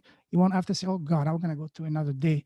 You will not need an alarm clock. You will wake up with passion. You will be jolting out of bed with like a rocket, because once you do that, you become a different person. I read a quote not long ago that said the two most important days in our lives are, one, when we are born, and two, when you realize why you're here. And once you do, you become an unstoppable force because you're doing something that's bigger than you. So find something that you enjoy that also has an impact, giving back in any way, shape, or form, and you will be a different person. I love it. Awesome. So we have like a pattern here about finding your passion, finding your calling. Who wants to go next? Okay. Okay. You were gonna pick me anyway. Probably. I love how this conversation is going, actually, and I think we're slightly shifting from like the biggest takeaway into more of like the real heart of what, the real passion. And what's super interesting is that I do some work with DECA, which is like high school business studies, and then they compete, and then we take them down to the States and they compete there, and then they win trophies and stuff. And I did a workshop at one of their summer camps a few years ago on wealth creation. And I had a whole bunch of like 17-year-old boys come along to this thing who were, I think, pretty convinced I was going to tell them how to get rich. And I did none of the sort. I told them about wealth and about what wealth is and about the wealth mindset and wealth creation. And I think some of them might have been a little bit disappointed, unfortunately. But there were a few of them that really got it. It was on, I guess, on a level they weren't quite used to. But one of the things I always tell these kids is don't go to make money. Find out who you are. Find out what you're passionate about and what you're gifted and blessed with in doing that you're supposed to do with other people, that you're supposed to bless other people with. And then the income side of things becomes the byproduct of you doing what it is you're passionate about. I love payment. You're like nodding away there. It's like, we should have a chat. I think there's some heart to heart to happen. Absolutely. You took straight to my heart right now. Absolutely. Totally. Yes. So yeah, everything that we're talking about right now is so resonating with me. Like, I'm doing what I'm doing right now for me because Soulcraft is from me, it's from my heart. And actually one of the things that I'm actually learning to be a lot more, I guess, is vulnerable. I'm being a lot more vulnerable than I was when I did what I was doing before, because it's about me adding the value. And to add the value, I have to be vulnerable and I have to meet people on a level to be able to help them. So, and in a lot of like the creative wellness stuff, it's kind of a little bit of like life coaching-y stuff where we look at wealth, we look at relationships, we look at all the stuff that bogs you down in life and how to kind of get free of it. And a lot of it is that taking that step back and looking at things from like that, I guess, overview point. And a lot of it comes back to having a wealth mindset as opposed to a poverty mindset. I'm going to stop because I could go on for quite some time. No, it's good. Awesome. Thank you. Okay. Scott, I'll I go. guess. Yeah. So I guess I'm a little bit different. So you asked the question about, where we are in our journey, and my company's 6 years old now. And I started my company with two things in mind: to help charities and put people to work. I couldn't care less if Elon Musk showed up and said, I can automate everything you want to do. I don't want that. We put people to work. And so the formula that I have is really simple. The more charities we help, the more money gets raised, the more people are employed. And one of the things that I did find along the way is that anybody can do what we do. And I'm not trying to minimize what we do, but you can learn currency. It's not rocket science. But one of the aspects about what we do is extremely repetitive, especially for one of our American clients. So, at the end of the day, yeah, coin is in the name, but we also deal with a lot of banknotes. And, we've got polymer in Canada. we've got loonies and toonies, and loonies and toonies are really easy to deal with. In the US, they don't. And they've also got a population that's 10 times our size. So when there's fundraising efforts in the US, there's a lot of $1 bills. And to be able to get $1 bills to a point where they can actually be counted is a very tedious, time-consuming piece of work. You know, when we've got 15 to 50,000 of those things in a month, you know, I can sit there straightening them out, and I'm not joking. In about 20 minutes, I don't even know where I am anymore. But there is a population, a portion of the population with autism that needs repetitive tasks. And so we've hired people and employed people with autism for years. And they're just, again, not minimizing it, they're just employees. They're not treated differently. They're not paid differently. They're not, you know, they're employees who provide a fantastic function for us. And by us employing them, we're helping them. And, you know, at the end of the day, it has, since COVID hit, it's been a struggle. I wasn't built, I didn't build this company to go for 15 months with little to no revenue. And all my people are at home. I mean, it's a horrible, horrible situation. But going back to the whole Mississauga Board of Trade situation, I've been going after the Mississauga Food Bank for years. And I found a different way to go at them to support what they're doing by going to the Board of Trade. So, you know, don't give up. It doesn't matter what the world throws at us. If what you're doing is really good and you believe in it, you just keep going. You don't give up. Awesome. Beautiful. Birkin or Margaret, sorry, I think we have 1 minute left. I think the room's closed and they all come in here anyways, but I just want to make sure you guys had the floor. Who wants to go? My turn? Sure. Oh, sure. I love the sharing. Thank you. It's very inspiring. I mean, I agree with everything you said, the passion and everything. Maybe one thing that I've learned the past year or past month is to self-care. I think that's one thing that I think that's one lesson while juggling between multiple businesses with a toddler, with family, with parents who sometimes need my care as well. I think we have to make some tough choices. And to me, I think it goes back to the fundamental. I have to be healthy, I have to be happy before I can do anything else. Take care of ourselves, and you know, the rest will come. Yeah. Absolutely. Yeah. I was gonna say, it's like putting your own oxygen mask first. Exactly. Yeah, take care of yourself. That was another hard lesson to really like learn. Yeah. Thank you. Firkin. Yeah. So I guess mine is like similar to the whole theme of passion, but in hiring, right? So over the past couple months, we've obviously hired a lot of people. And initially the way we would kind of go about it is like, we would like see fancy resumes, especially in tech, and we'd be like fascinated. But like a lot of times, if the passion's not missing, you kind of like miss out, right? So obviously I think it's, as long as they're kind of passionate about the project or the company's mission, I think that's a little bit more important compared to the skills that can be learned. Awesome. Thanks. All right, I think the rooms are just Phil's room. We have 90 more seconds. I think Phil's room will then come out. So welcome back, guys. Hope you guys had a really awesome breakout room. And I know this time, like, it's not in terms of live people here, it's not the biggest group, but I think that really helps to have a more intimate setting, to have more personal conversations in your room. So hopefully that went well.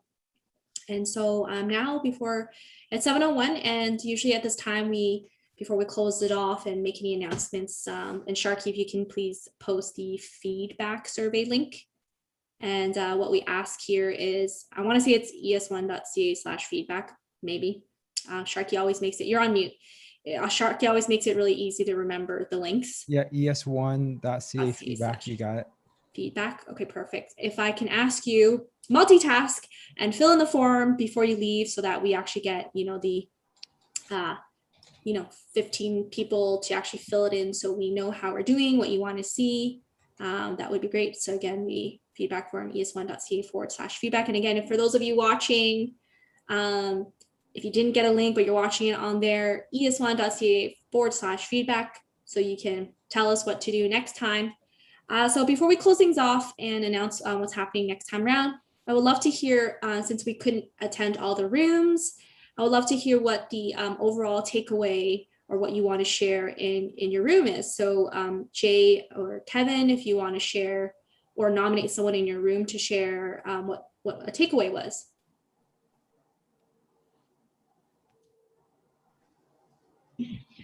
Jay, you're unmuted, so I assume you're okay. Yeah, sure. Yeah, I mean, Kevin has a lot of stuff to share. I mean, we always run out of time, and I know I can definitely get another call with him. I've been on a call with him an hour on the weekend as well. So amazing, amazing. The takeaway is basically an acronym called TIMID as AF. What does AF stand for? As folk. And so Oh, wow. T is for time, I is for internal costs, M is for market forces, I is for insecurities, D is for desired profit, A is for assumptions, and F is for fairness. And basically, Kevin breaks down in such a beautiful way. And he basically tells you how to, not sabotage your ability to increase your prices. And he tells you how you can actually practically, by, saying these three words, these three magic or key words, how to guarantee that you're going to get more, you're going to be able to charge more for your services. And he kind of helps break down the mindset of like, that hourly, we're worth this amount. You should raise your price because you're worth it. But he says, that's human beings are priceless. So we can't put a price tag on it. So why do we put an hourly on it? Why do we put a salary on it? So, his hook and amazing thing is like, for 20 plus years, he's only worked 2.5 days a week and charged, enormous, I don't know, there's a lot of feedback on, can you guys hear that? Okay, he can charge astronomical amounts because, he's a pricing coach, right? And so he's able to do that for himself and for his clients. So I'm definitely going to be following and learning more about that from Kevin. So thank you so much. Right, he's got an intensive next week, so you can drop your link there, and we can all charge 900% more using Timid AF, and then we'll all go to Emu's thing and meditate and feel better after being grilled by Kevin. Okay, awesome, thank you. And in Phil's and Nagin's room, what was the takeaway there? Or if Margaret, I think Margaret was also in that room, so. Yeah, so we had a chat with Margaret about her business, and she asked a lot of great questions about, what it takes to market a new product here. And Phil, you had some great points. Did you want to share them yourself? No, you can go ahead. I'm good. Okay, so let me see. We talked about whether or not it's a good idea to market your brand on social media versus doing, Google ads and just sell it off of a website. So Phil's point was that if you're going through a website like Shopify versus Amazon, because Amazon does a lot of their own marketing, if you go through a website like Shopify and you're building your own brand, your own website, you should definitely have a market presence out there on social media so that your brands get recognized. And so when somebody sees your ad, your Google ad, and says, this so-and-so product is being sold at so-and-so company, and, who are they? I've never seen them before. And so when you go, when you recognize the brand because you've seen them through social media, it just immediately brings people and generates leads for you.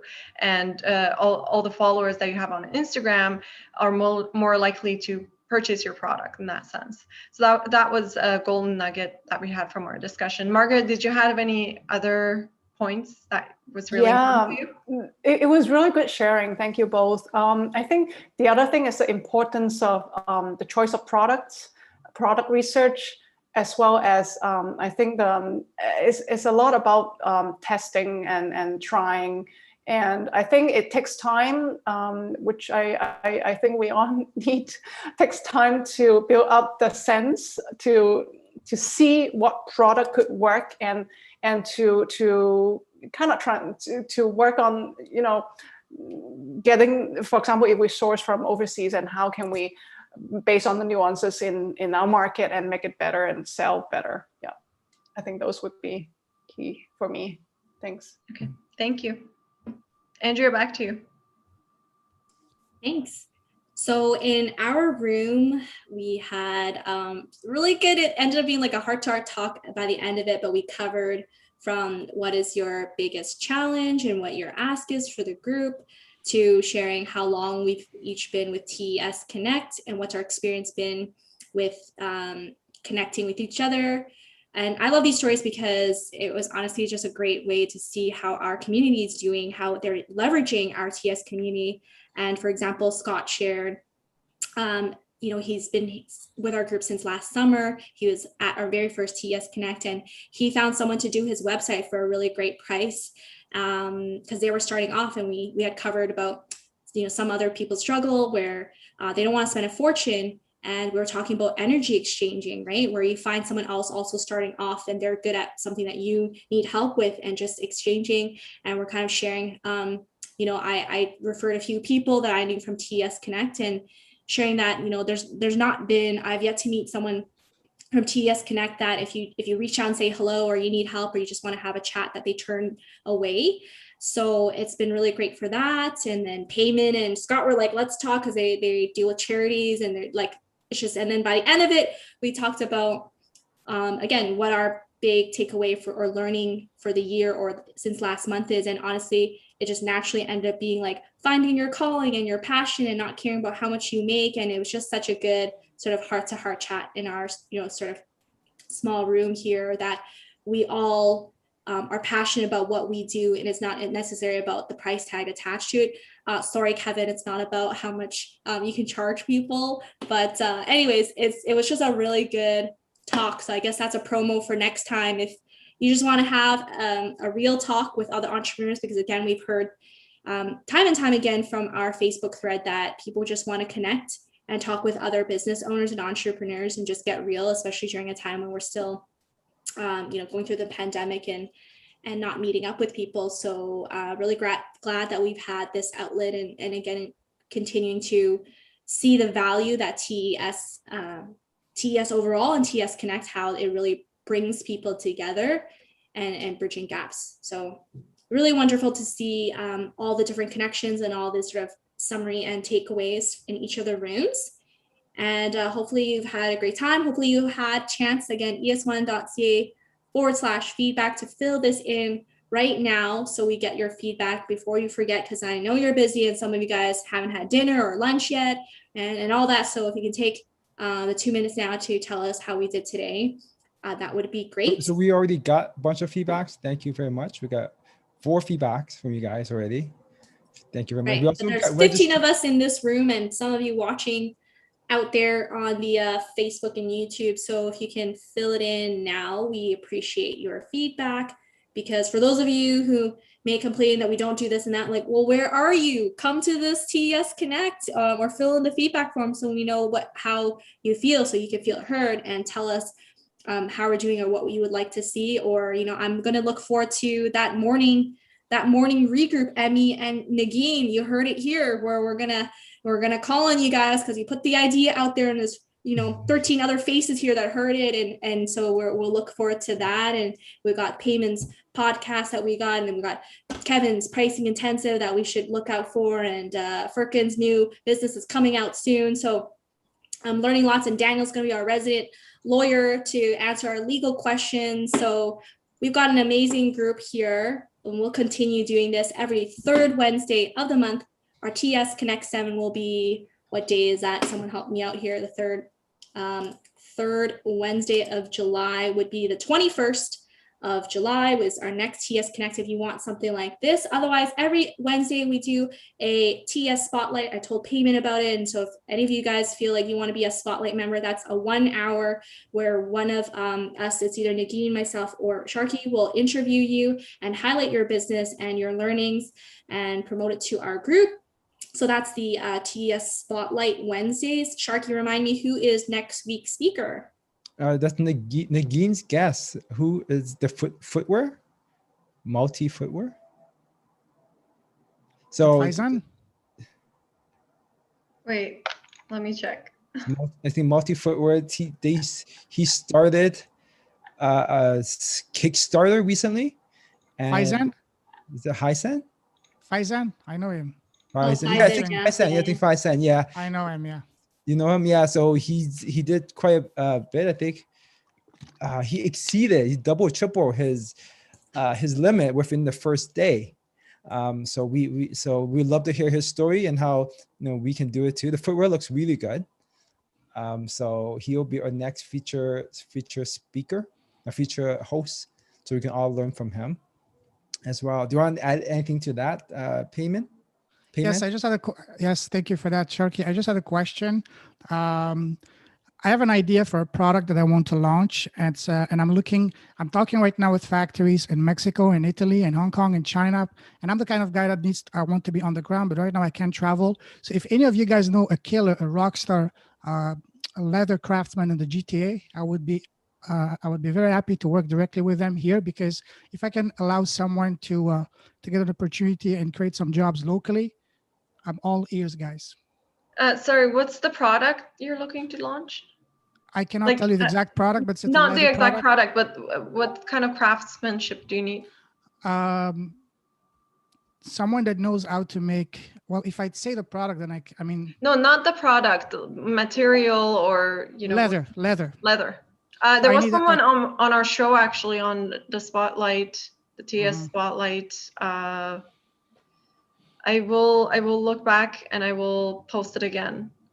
But there was someone at our previous events who does custom leather. Yeah. Yes, I would like to bring a special kind of leather from overseas and make a product out of it here. If I can, I'm talking with factories worldwide, but if I can do it here, I much rather do it here so I can create some jobs locally and help someone get an opportunity. That's great. Okay, and they are local, so you're in luck. Please connect me with them. Yes, please. Yes. Yeah, I'll post that to the group. And then so for next week, I think sales and marketing group. Jay, I think so. Next week we're talking about follow-ups. So anyone that's doing sales, follow-up. What's the saying? The goal is in the follow-up, or something like that. That was the saying. The riches are in. Yeah. The riches is in the follow-ups. The fortune is in. Yes. I read a book from Cialdini, Robert Cialdini. Yeah. So he said if you make a sentence rhyme, people believe it's true. It's more true than if you make it not rhyme.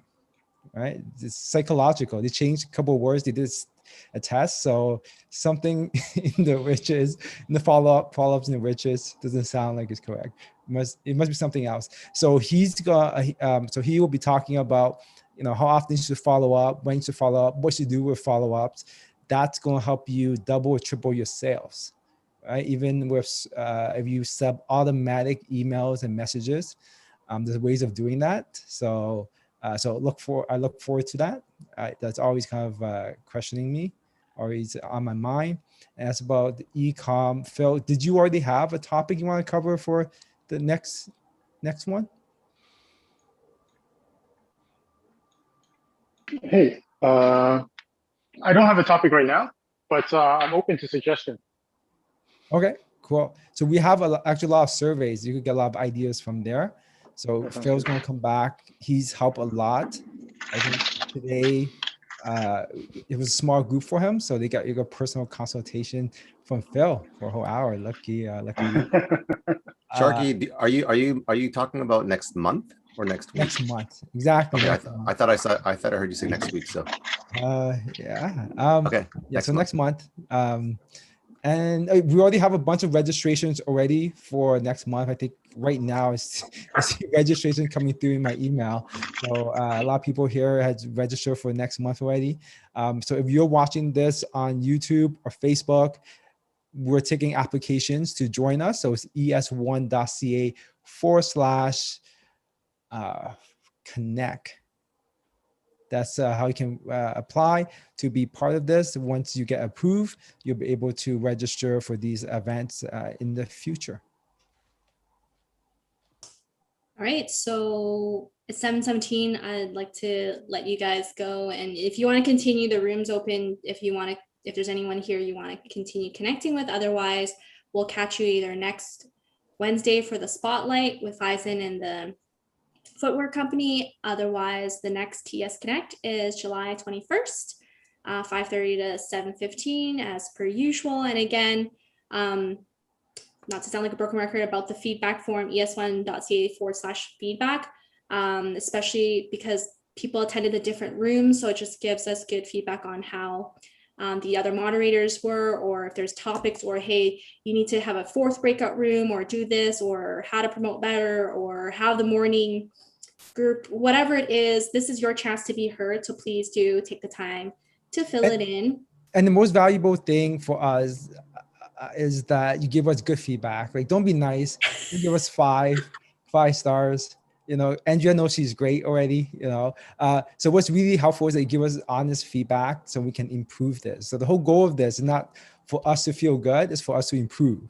So with the feedback, we already got a bunch of the feedback already. So but Emmy loves me, so she's gonna give me a 5. Let's face it. I'm kidding.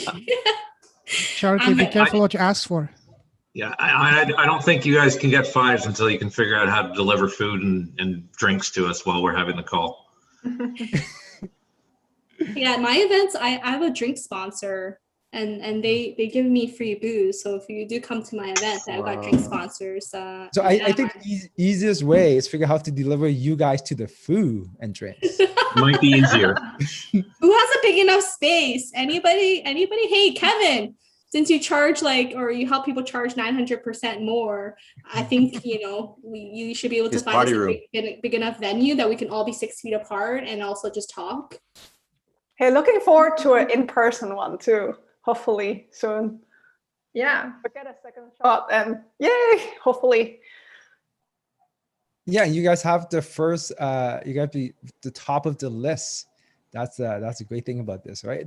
I'm trying to build community here, community with people, connections, and the more you guys are part of this, the higher you get up. As we do more services, organize more events, you guys will be on top of the list. So, and I think New York opened up, and I think some other place opened up 100%. So it's very soon we'll be coming to Canada. So very soon. And we're already in the talks, actually. Someone actually mentioned that a couple of days ago, where they have access to venue. So stay tuned, everyone. Stay tuned. Kevin, you want to say something before we end? You see the hand up. I tried to use a reaction because I was told to use reactions. Oh, well, the hand up is like raising your hand to speak. That's what I'm, yeah, that's what I'm Okay, that's so what I said, what do you want to say? There's a lot of pent up emotion here, you guys can see. Okay, it's okay. I was just gonna say, in lieu of a facility, which is really cool too, like a venue, we could also choose an outdoor space, like a park.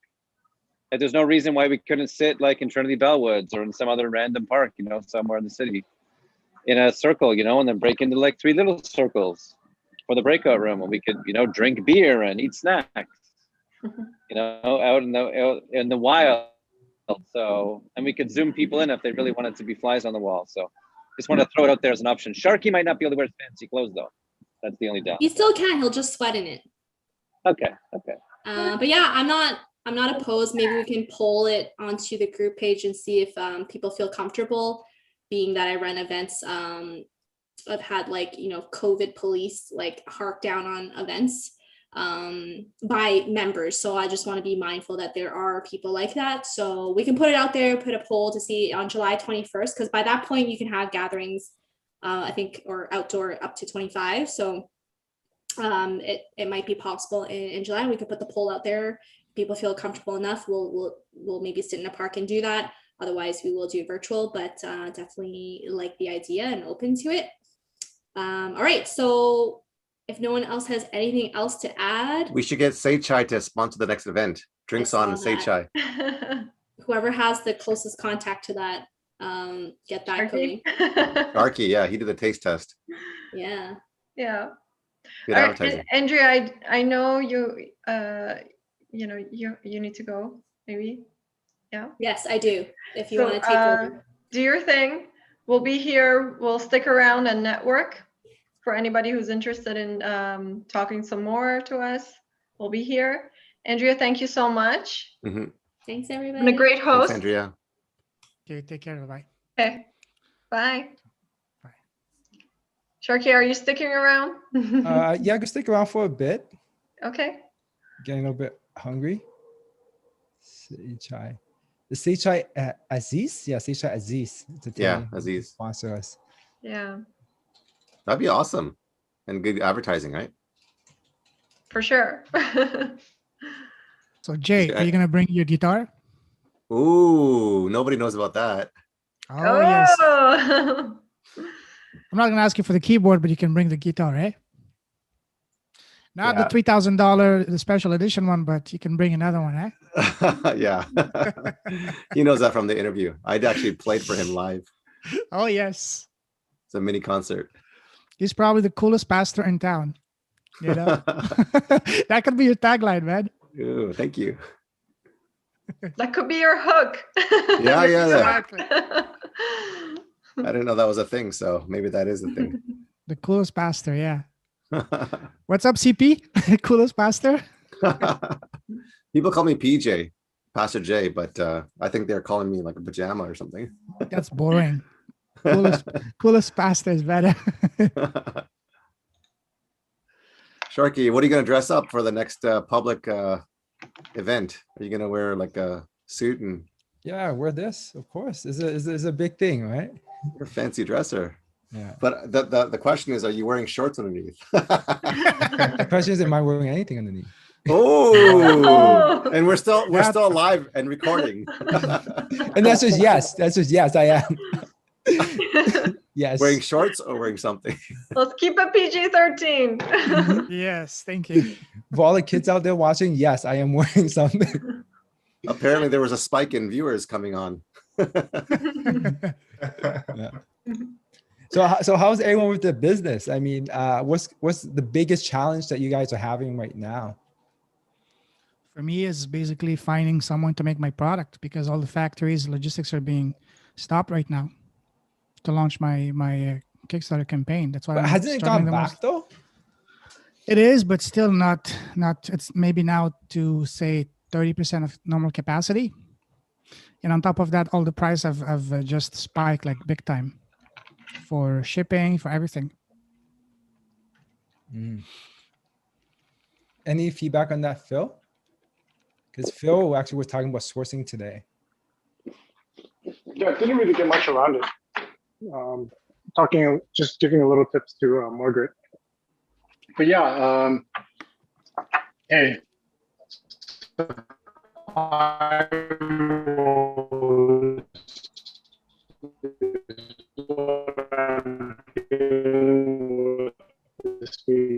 Phil, I'm having trouble hearing you. Today with You're cutting the out. head of that we're oh, in and out, cutting in and out. Hold on one second. You sound like a robot. You're fine now. Okay, so it's not just me. Is that better? Yeah. Much better. Go on. We can hear you. Phil, did we lose him? Yeah, I think we lost Phil. We lost Phil. Yeah. Okay, is that better? Sorry, I just connected to the Wi-Fi. Okay. Maybe that's better.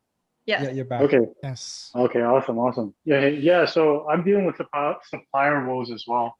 So I'm actually hopping on a call with the head of a factory today at 9 o'clock. I'm talking to essentially the head of, he owns like 4 factories in Shenzhen, but I'm dealing with that because there's a lot of issues happening, delays on their end, increase in pricing, and also how we deal with shipping as well. So just to give you a little heads up, obviously shipping is what, 5x now. They're probably going to head up to right now $15,000 for a container.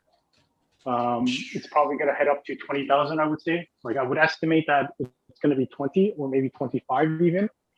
There will be a breaking point at one point, but the busy season is upon us. So coming up to August and September, we're probably going to hit 20K at least for a container. That's going to price a lot of people out. But besides that, raw material cost has increased about 20 to 30%. So as a whole, some of my products have also increased because of that. Not to mention that the RMB, like renminbi price versus USD has decreased. So they also want to get more money on that angle as well. So there's a lot of these small detailed issues. And plus COVID's in Shenzhen right now. So the port has been a little bit delayed. Some delays here and there. So as a whole, it's like understanding from your point, it is a little bit difficult to find a supplier. It is difficult to find good suppliers. I'm dealing with problems with my suppliers as well, so we're also looking. But as a whole, it depends on what you want to do. I heard you want to source locally. There are, I think, some factories that do it locally, but the price is relatively astronomical. Like I would say close to 5 times the price of what you would get it from China. Yeah, that's so so you pay like what, $10 for a product that you can manufacture in China, you probably pay $50 to $60 here in Canada. Plus, that not to mention the potential increase in raw materials because you know it's funny. What's funny thing that I think about all the time is that a lot of our raw materials go back over into China and then it gets finished and it gets sent back here, right? So as a whole, they're competing a lot with. They might be able to get raw materials better here, but if it needs some finishing in China before it comes back, then you're also not in luck as well. And then if you're selling to the U.S. market, add on the tariffs and all that, so it's going to be crazy. Yeah, so there's Trump tariffs are still a thing right now. So if you import into USA direct from China, unless your forwarder is smuggling their goods in, which they seem to do a lot. If you want to do it the correct way, then yeah, you're going to get hit by additional approximately 20%, 25%, depending on what you sell. Yeah. So yeah, that's why I'm trying to to explore other. Start looking at Mexico, but Mexico's problem is I need to be on the ground, but I can't travel right now. That's why I'm even contemplating even the U.S. or Canada But that's maybe. I found that it's incredibly difficult to find a supplier in the U.S. Partially because of several reasons. One is that the response time is terrible. Number 2 is their lead time is also terrible, and number 3, their pricing is terrible. And so they have crazy high MOQs. They don't even talk to you unless you have less than 5,000, 5,000. They won't even talk to you. Yeah, they won't talk to you. Exactly. That's exactly it. So that's why everything is sourced from China. They will talk to you for anything. The pricing is all works out there. That's why they're the global factory, right? So it's hard. I always tell people if they're looking for suppliers and they're looking for people to help source their goods, you can probably have a conversation start a conversation with like 50 suppliers on Alibaba, on 1688, on wherever, and then whittle that down, get samples from 10, 15 of them if the price is right, and then start sourcing and start building from there. The good thing is if you're doing a Kickstarter and you're doing a Kickstarter specifically, so Kickstarter requires you to fulfill worldwide, right? One of the things that's going to really hit you and make your Kickstarter not profitable is if you started if you do it in the US or you do it in Canada, and you need to ship worldwide. That's the issue. Yes. Whereas when you ship direct from China, it's the same price generally. It's going to be like $20-30. Well, I don't know now, but it was $20-30 before. Yeah. And we're talking US dollars. We're not talking Canadian dollars. I even started talking to contacting suppliers in India, but India is also badly affected by COVID. So India is also a mess. India's Oh, yeah. a mess in terms of COVID, but also a mess in terms of logistics. Absolutely. The problem with India is that number one, and this goes along with all of Southeast Asia as well. Vietnam, Malaysia, like all the different Southeast Asian countries, like they probably get cheaper materials and cheaper things created. The problem with it is getting that product from the factory to the port. And then once it gets to the port, it might be okay, but generally you're talking about delays of anywhere between. So, you know, if you're shipping from China right now, you probably there's slow shipping, there's fast shipping. We're having slow C, fast C, and generally that's anywhere between 22 days for slow and then like 40 days for slow and 22 days for fast. Yes. When you're talking about shipping from any of these other countries, you're talking about anywhere between 50 to 60 and maybe even longer. I was talking actually to, hey, Sharky, I was actually talking to your friend, Dan. Who was in Vietnam. And one of the things I asked him was, why aren't you sourcing in Vietnam? And one of the things he mentioned was, the roads here suck. The roads there suck in Vietnam. So getting the goods from the factory into the port is the main problem, right? And that goes along, that's the same, I think, across the board as well. What China has done very well is their whole logistics. The logistics is like is beautiful. It's almost like immaculate. You know, another issue with Vietnam is that the MOQ is also very high, and they're not the best at making the products. They're good for when it comes to, say, clothing and furniture, but anything else, good luck. Yeah, agree with you on that. So whenever there's a change, there's always opportunities. Like right now, once you kind of solve it before everyone else, there's always kind of big opportunities. There will be a lot of changes happening, right? Prices go up and down like crazy. So we'll see. Yeah, sourcing locally is something that I'm also considering as well. Just because shipping is so high. Exactly. Raw material prices have increased, right? And also delays across the board. But then you're also dealing with delays here, so it very much depends. Yeah. Yeah. Anyone with any other issues or thoughts on the spiel? Thank you, Phil, for your feedback. I appreciate it. Hey, no problem. Sorry, I couldn't really help. No worries. It's pretty tough because I'm dealing with the same woes you are. And I know I used to live in Shenzhen. I used to live in China for 4 years, so I know exactly what you're talking about. Yeah. I'm always in talks with these people on a daily basis. Hey, Hey, that's good. I tried to find the person who has leather manufacturer in Toronto, but I can't seem to find them in the group. So I'm just going to post about it, and hopefully themselves or somebody else on their behalf will respond. Thank you very much. I appreciate that. Thank you. Yeah. So if any of you guys have any problems or obstacles in your business, feel free just to post in the group. You'll get exposed to potentially like all 7,000 members, right? Usually with each post we get is view. I have the stats is viewed by 500 up to like 1,000, 2,000 people, right? So usually the solution is there. People, they don't know. Sometimes they know a friend that knows, right? So anything you guys have, feel free just to post in the group and you'll get help. So. Thank you. I just want to say one thing. Sharky, thank you very much. Even though it's my first time attending this, you've built an amazing platform. I'm part of many groups, and this is one of the most helpful with the most genuine people. So thank you for that. Keep it up. You know what? Thank you very much. It surprises me every time someone tells me that, but a lot of people have been telling me this lately, and it's the people in the group, right? It's the people in the group. You know, that's helping each other. There's only so much I can do, so much time, but it's just amazing all the other members that help. So for anyone that's watching this, if you have any issue of your problem, you have 7,000, 8,000 people that's eager to help you out. Just post it in the group. It's free to do, and people want to help you out, want to move forward. So I highly recommend that for anyone. And I do it myself too. When I encounter HR problems, I just post it. Looking for ice cream truck, I just post that. And I realize one of my friends knows someone has an ice cream truck, so I'll be reaching out to him. You know, so potentially eat a lot of ice cream. That's the outcome, right? You Maybe we pose the should problem. do. Maybe we eat should do an ice cream party. Ice cream party this summer. You know. Ask them for what? For a party? No, ice cream party. Ice cream party. Yeah, I forgot the truck. Free ice cream for everyone. Yeah, exactly.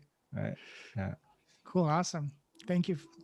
Hey, Yeah. I wouldn't understate what you did, Sharky. To be honest with you, one of the reasons why I'm part of this group or contributing is also because because when compared with the other groups, just a quick like a feedback, compared with the other groups that I'm a part of across the board, one of the things that really interests me is that you get a lot of people engaged. You ask a lot of questions, you ask a lot of these things, and you get people engaged and start talking, right? Whereas some other groups, they just let it organically go. Like people, like you get the group members to ask questions, but sometimes you don't get very high level, I guess, high level discussions through that. And so when I saw you were actively engaged and you're actively building this culture of the group, I realized, hey, this is one group that I want to be a part of and start contributing.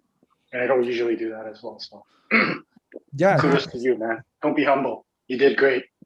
Thanks. Yeah, I got a lot of friends and contacts that reach out to me. They don't post, but they always say, you know, I'm watching, I'm reading all the comments. It's really useful. So it's good. Right. And I think the secret, I mean, so two secrets that I think. Number one is I ask a lot of questions, whatever's on my mind, just to ask. I think number two, one thing that I realized, what other people may not have realized, is that when I encounter problems, even though it's like, 200 words or 100 words, I just post it in the group, right? And I think what excites entrepreneurs from the group is listening to problems and solving them. We as entrepreneurs, our minds configure to solve problems. When someone else shares their experience, one, as a human being, we want to help them. Number two is that we're always solving problems. There's something that we've already solved or we add insight to. Everyone's quick to jump and do that, right? So I think that is what other groups haven't tapped into. What people don't realize is that when you open up about your problem, your business, other people want to help you. Yeah. Another problem with other groups that I'm part of is that very soon it becomes like a pitch fest and you just spammed left and right. Nobody's there to help. Everybody's just to pitch their own spiel, and at the end you just phase out. So one thing that really got me was that about 10 years ago, so I met this guy. I actually met him in Miami. I was doing a fashion show in Miami. So I met this guy, and he was filming the kind of VIP lounge. I went up to him and I said, hey, want to film me? I'm doing a fashion show, right? It's kind of like self-promotion. I have no idea what he was filming or what it's for, but I just come up to him and say, just film me, right? I'm a designer. So he filmed me, and then when I got back to Toronto, he calls and said, hey, let's meet up. And I say, oh, wow, you're in Toronto? Were you traveling? When are you in Toronto? I say, no, I live in Toronto, right? Wow. So I met up with him. We became good friends. And one thing that kind of got to me 10 years later, I didn't realize this when I first met with him, was that he had an agency and he had a bunch of members, friends in his agency, always hanging out, right? And 10 years later, the majority of the people in his circle has become very, very successful. One person I actually saw on LinkedIn started a company 2 years ago, now is valued at $1 billion, a unicorn. Right. And all his other friends are making millions and millions of dollars. And I kind of think back, and I think I somewhat regretted it by not being part of that physical location, was that they just learned off of each other. And because of the culture, and because of all the members there, they helped out each other. And one person learned something, we pass the knowledge on to other people. And so 10 years later, pretty much everyone from that group, his little inner circle, was very successful. And my vision, my hope is that same thing happens here. Like 10 years from now, we will see a lot of people became very successful. Like I met my COO through this group, right? And we're doing really good.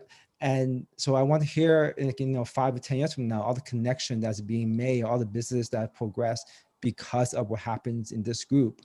So that's the vision I have. Awesome. Beautiful. It's all the power of building your dream team. Yeah, for sure. Any questions or challenges from you, AM and Emmy?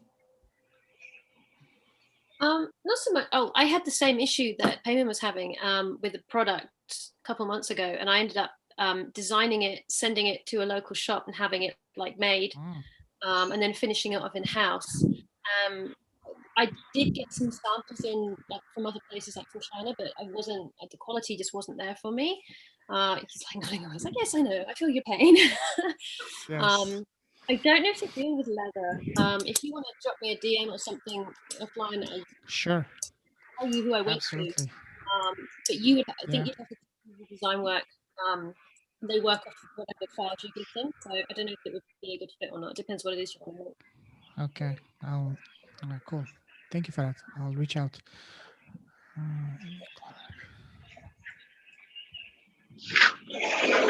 So any other challenges from you, William or Emmy? Okay, so I have this one thing going on. So like, not one thing. It's not really a business challenge. The fact is, I've got quite a few ideas that I want to work on.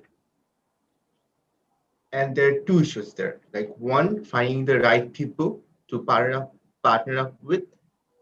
And the second is to like decide which one to focus on at the moment. Because like let's say I have 5 ideas that I want to work on and I will work on, let's say. But focusing on which one would be the best to work on at the moment is an issue. Which one is closest to your heart? Dearest to your heart? Which one you feel most passionate about that you would do it even for free? That is actually a really hard question, I'd say. Because I'll say this. So a few weeks ago, I posted on the group about I want to help find my purpose, and I'm still working on it with Sunny. Sunny does. I think he came came here and talked with us,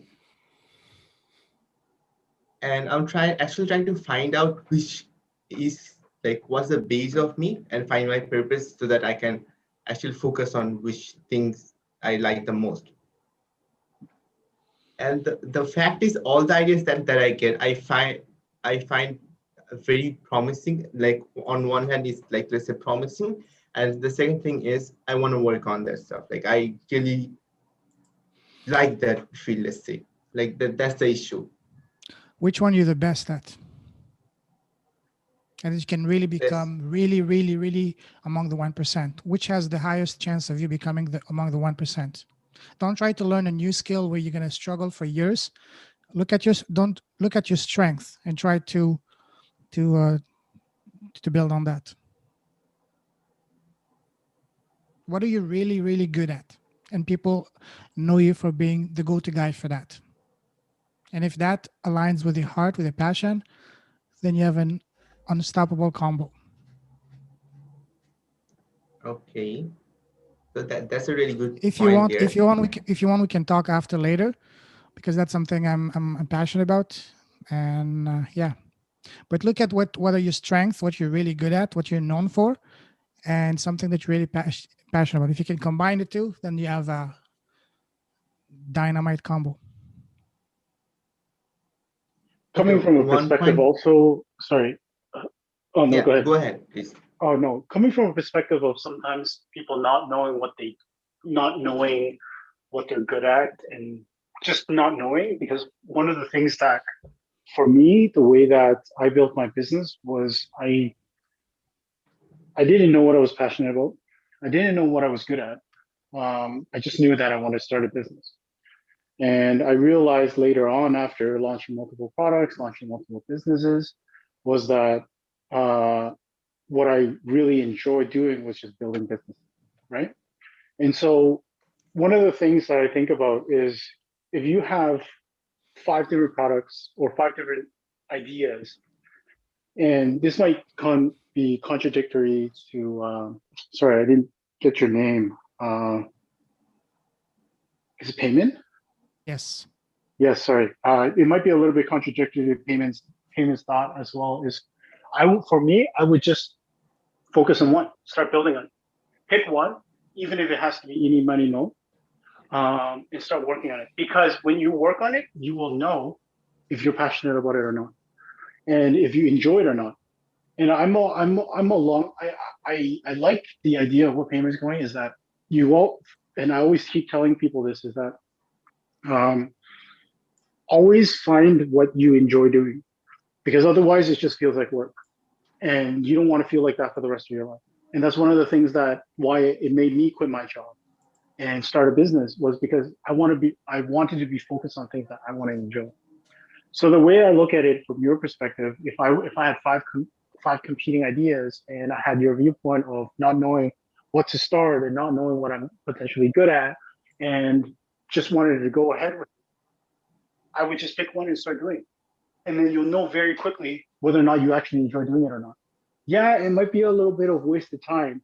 And if you want to continue following that path and build that into a proper business, then you more than happy to go down that path, and then afterwards find something else that you enjoy. Because by the time that you actually start building this one business, you're going to know exactly what you want. You're going to know exactly what you like, and you're going to know exactly what you want to do in life. On another angle as well, I would probably choose the one that would get you the money the fastest. Because a lot of times when you're building a business, is that you're sometimes working on you're working a 9 to 5, maybe not even working a 9 to 5, and you just want to build something. The one thing that we need is sustenance. We need to be able to support ourselves before we can actually be able to do, and sometimes we even be able to merge both, right? If we are able to, like Payman saying, if we're able to merge the fact that something that we're passionate about, something that we're good at, something that we enjoy, then in the end, that's beautiful. But not all the time we can choose all of that. And so the way I see it is, pick one, go through it, learn the process, trial and error yourself, and you're going to find out exactly where you're going to be good at, and find out what you enjoy. And then at that point, you're going to realize, oh, maybe you built this business that's like 100,000, 200,000 revenue a year or something like that. And you realize this is not what I want to do for the rest of my life.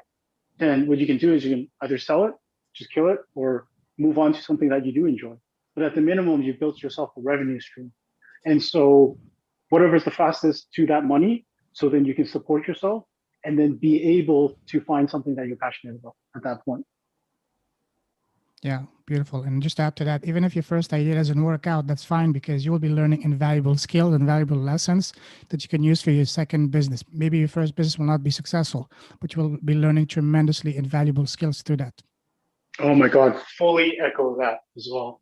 The process is what matters. Exactly. The process is what matters. The money is just an afterthought. Exactly. What I've realized is learning all the skills. Like even if let's say COVID number 2 happened or whatever, or something else happens and my business runs to the ground, yes, I'll be unhappy. But the fact is that I believe that all the skills that I've garnered over the last few years that I've used to build this business, all that is actually invaluable skill. That is the actual money in my pocket. Exactly. Yeah. So there's no, there's no simple way. There's somewhat of a checklist, but it's different perspectives, right? And you got to turn different perspectives on. And it depends on like where you are. You kind of ask yourself different questions. Personally, like for me, a couple of thoughts that come into mind is, number one is, so I'm reading this book. It's called Chaos Monkey. It's about I think the Facebook ad, a person that helped brought Facebook to his $1 billion valuation, talking about his life and his adventures through the startup, and then working at Facebook, getting acquired by Facebook and working on the Facebook ads platform. So interesting thing that he said, a really good perspective, was that he joined Y Combinator. And he said one way he evaluates how successful a startup is the number of miracles that needs to happen. He say making one miracle happen is difficult enough. If your business requires multiple miracles to happen, then it gets forever difficult, right? So like, for example, let's say Airbnb, right? So the one miracle that they need to have happen is for people to list a place and trust a stranger. Once they solve that, then they're successful, right? But if there's a business that needs that to happen and needs, society to change and needs certain technologies to be invented, the more miracles that you require, the more difficult it is. So he said there's no startup. He was part of a startup. His startup required 3 miracles to happen. And there was no way for him to succeed. Right? It was, I think, for government to change, for human behavior to change, and for business owners to learn different technique of advertising. So 3 miracles needed to happen, and there was no way for him to succeed. Right? That's number one. And personally, for me, I would say realistic. I have a lot of ideas, but you got to really think about realistically which one will actually succeed, which one you actually have resources to put through, and the time and the people and the connection to succeed. There's a lot of ideas in the past where I did and wasted a lot of time in my life where I just didn't have the resources. Similar to the miracle, I needed to several miracles, several people, several things to solve before it could happen. And it just wouldn't happen, right? So I think that's the perspective I would look at if The other thing that you have to consider, Mahmoud, it's that you're talking about having multiple things on go at the same time, and my question to you is, how long have you been doing those things? If you're just a month into one of them, it's too soon to say that you have a feasible plan. Maybe you need more time to explore your options and to see where you're growing fastest, to focus on that. So maybe sometimes it's about giving yourself a little bit of time to just figure it out. Okay, so I've got quite a lot of great suggestions from all of you guys. To firstly sum it up, so for the first thing that I noted on our mental note was that having the resources to survive. So let's say I have already I have one business that I'm running right now, which is good, I'm stable with it. So I don't have to worry about the resources that I have, I have to live on. So that's one thing that's stable. But the other thing is I love Shaiki's comments on this, the miracles part especially. I never thought of this in this context. And about getting money into and the last the question that you asked was how long I'm into it. So I'm not into anything yet. Let's say the ideas that I have right now. Let's say I've mapped out stuff, and all of those are connected. Let's say and I have to create let's say I don't aim to spend time on every single one of those forever. I'm creating I will be creating exit strategies for all of them. Let's say and everyone complements each other. Every company or every business idea complements each other. And honestly, there is one which is not exactly a business idea, but the foundation for every single thing is connecting people. For all the business, it's all about connecting people with the right resources or response, or the opportunities. That's the foundation, I would say. Okay, so that's good. I think it was Phil or Paymon who pointed out, and they said at the least you'll learn some transferable skills from one business to the next, and you can just carry on that experience with you. So the other thing is, it's fine to have multiple things on the go. Don't let that stop you.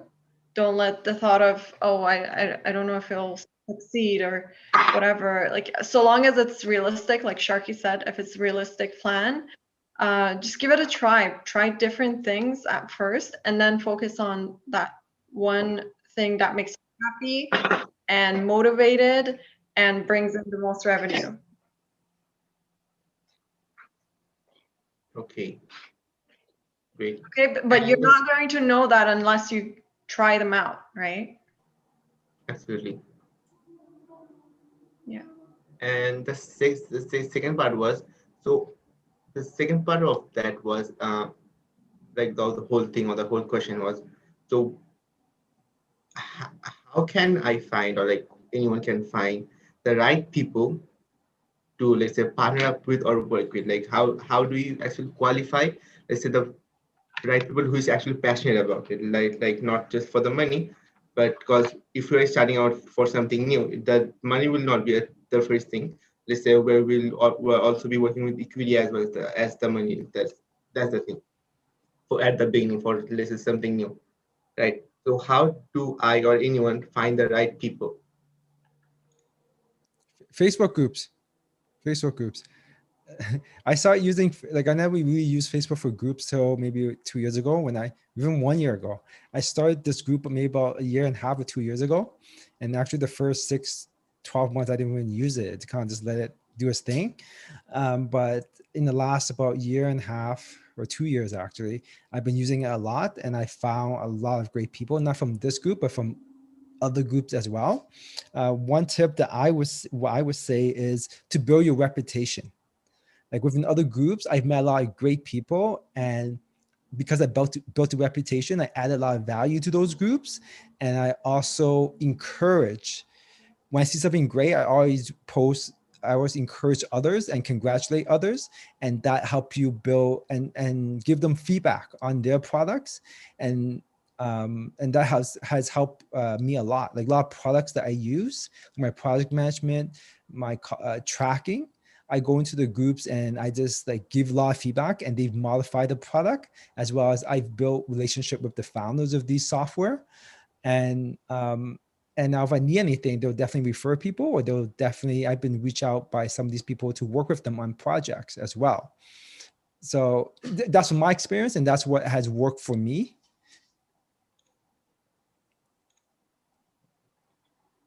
Okay. So what's the best thing, let's say, what's your main approach to it? Like, let's say you want to attract or like qualify a person, like for both, like you want to attract the right people that you think is qualified, and also how do you qualify the right people? Like you work with them for 3 months. Choosing partners is very fickle. I wouldn't, moving forward, I would never choose a partner until I've worked with them for at least 3 months. Okay. But then how do you, what I've done is I've gone into, to start working for the 3 months? Yeah. How do you pick? Well, that's the question too, right? That's the other question, is that depends, right? If you are finding, like you said, you're looking for people, you're looking for someone to help, but finding that person is the most difficult part, right? Realistically finding that person, because sometimes you might find something incredibly interested in it, but they're terrible workers. They're terrible business owners. They don't have the business acumen, things like that, right? So the idea here is that what Sharky said, go look through Facebook groups, get people potentially excited about your particular product, and then like your idea, and then see if they're willing to work with it, friends, family, whatever. I'm not against the idea of working with friends and family, but the idea is that you do need to make sure you set the right boundaries. My business partner right now is a close friend of mine that I met in university, but I've also met other people. I've also started another business with friends as well. And the problem was that it's like you're in university or school, and you are the person that works the hardest, right? You're the leader of the group project, and everybody else doesn't work. I've had that happen as well. So main thing here is that first you need to find that person, and you need to go through Facebook groups, talk to people about your idea, and then go from there. The next step is qualifying that person and making sure that that person is who you actually want to work with for the long term. Because in the end, a business partner is like a wife, right? Or a husband. You're going to be married to them, right? This person will be the person that you're going to probably be seeing and working with more, possibly even more than you seeing your wife or your girlfriend or your husband or your boyfriend, right? So you need to make sure that you're comfortable with them, and the only way you're comfortable with them, you're going to be comfortable as you work with them. Right.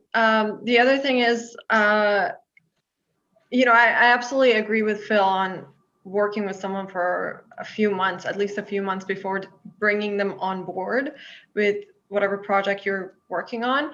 But also, when it comes down to actually deciding whether or not they're qualified, you have to understand, like, you have to feel them out and see how responsible they are with certain tasks, and how much do they contribute. Do they contribute enough of the next best person in line who would be willing to work with you, or do they, are they an overachiever?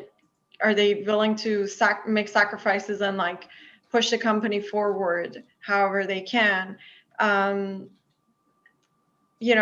they like, is their heart in the right place, so to speak? And are they willing to put in the effort? Especially in the first 6 months of a business when you're just starting it out. If you're getting people to help you out that early on, you definitely need someone who's going to stick with you for that time, right? And you just have to see what they bring to the table, and if that can be fulfilled with just hiring help, and then why do you need a partner? Do they contribute to the financial investment for the company, or do they have past experiences that you can drag onto this new business? Like, what is, like, for instance, if you're starting a a sports center, and you're going to partner with someone who's played the sport, like if they were into basketball, if they played in a professional league, and now they can teach that to the kids that you bring into that sports center. If they can teach a class, that's contribution to your business, right? And it's not something, and it's also about building your brand, right? So they help the brand because they were already in that field prior to starting your business. So it like adds value to your business. So those are some of the things to consider, in my opinion. Cool. So I'm just starving, so I need to go eat. Do you have any questions, or you guys, like, I'm not sure if you guys want to stay on, or if you guys welcome to stay Gotta on? go too, actually. So, it's 8 p.m. now. okay, so Okay. if you have other questions, AM, we would love to help you answer those questions and give you insight. So just post it in the Facebook group, and I'm sure you're gonna get a lot of great feedback from other people as well, for sure, who's smarter and have better ideas than the ones that we just provided. I sure will. Okay, great.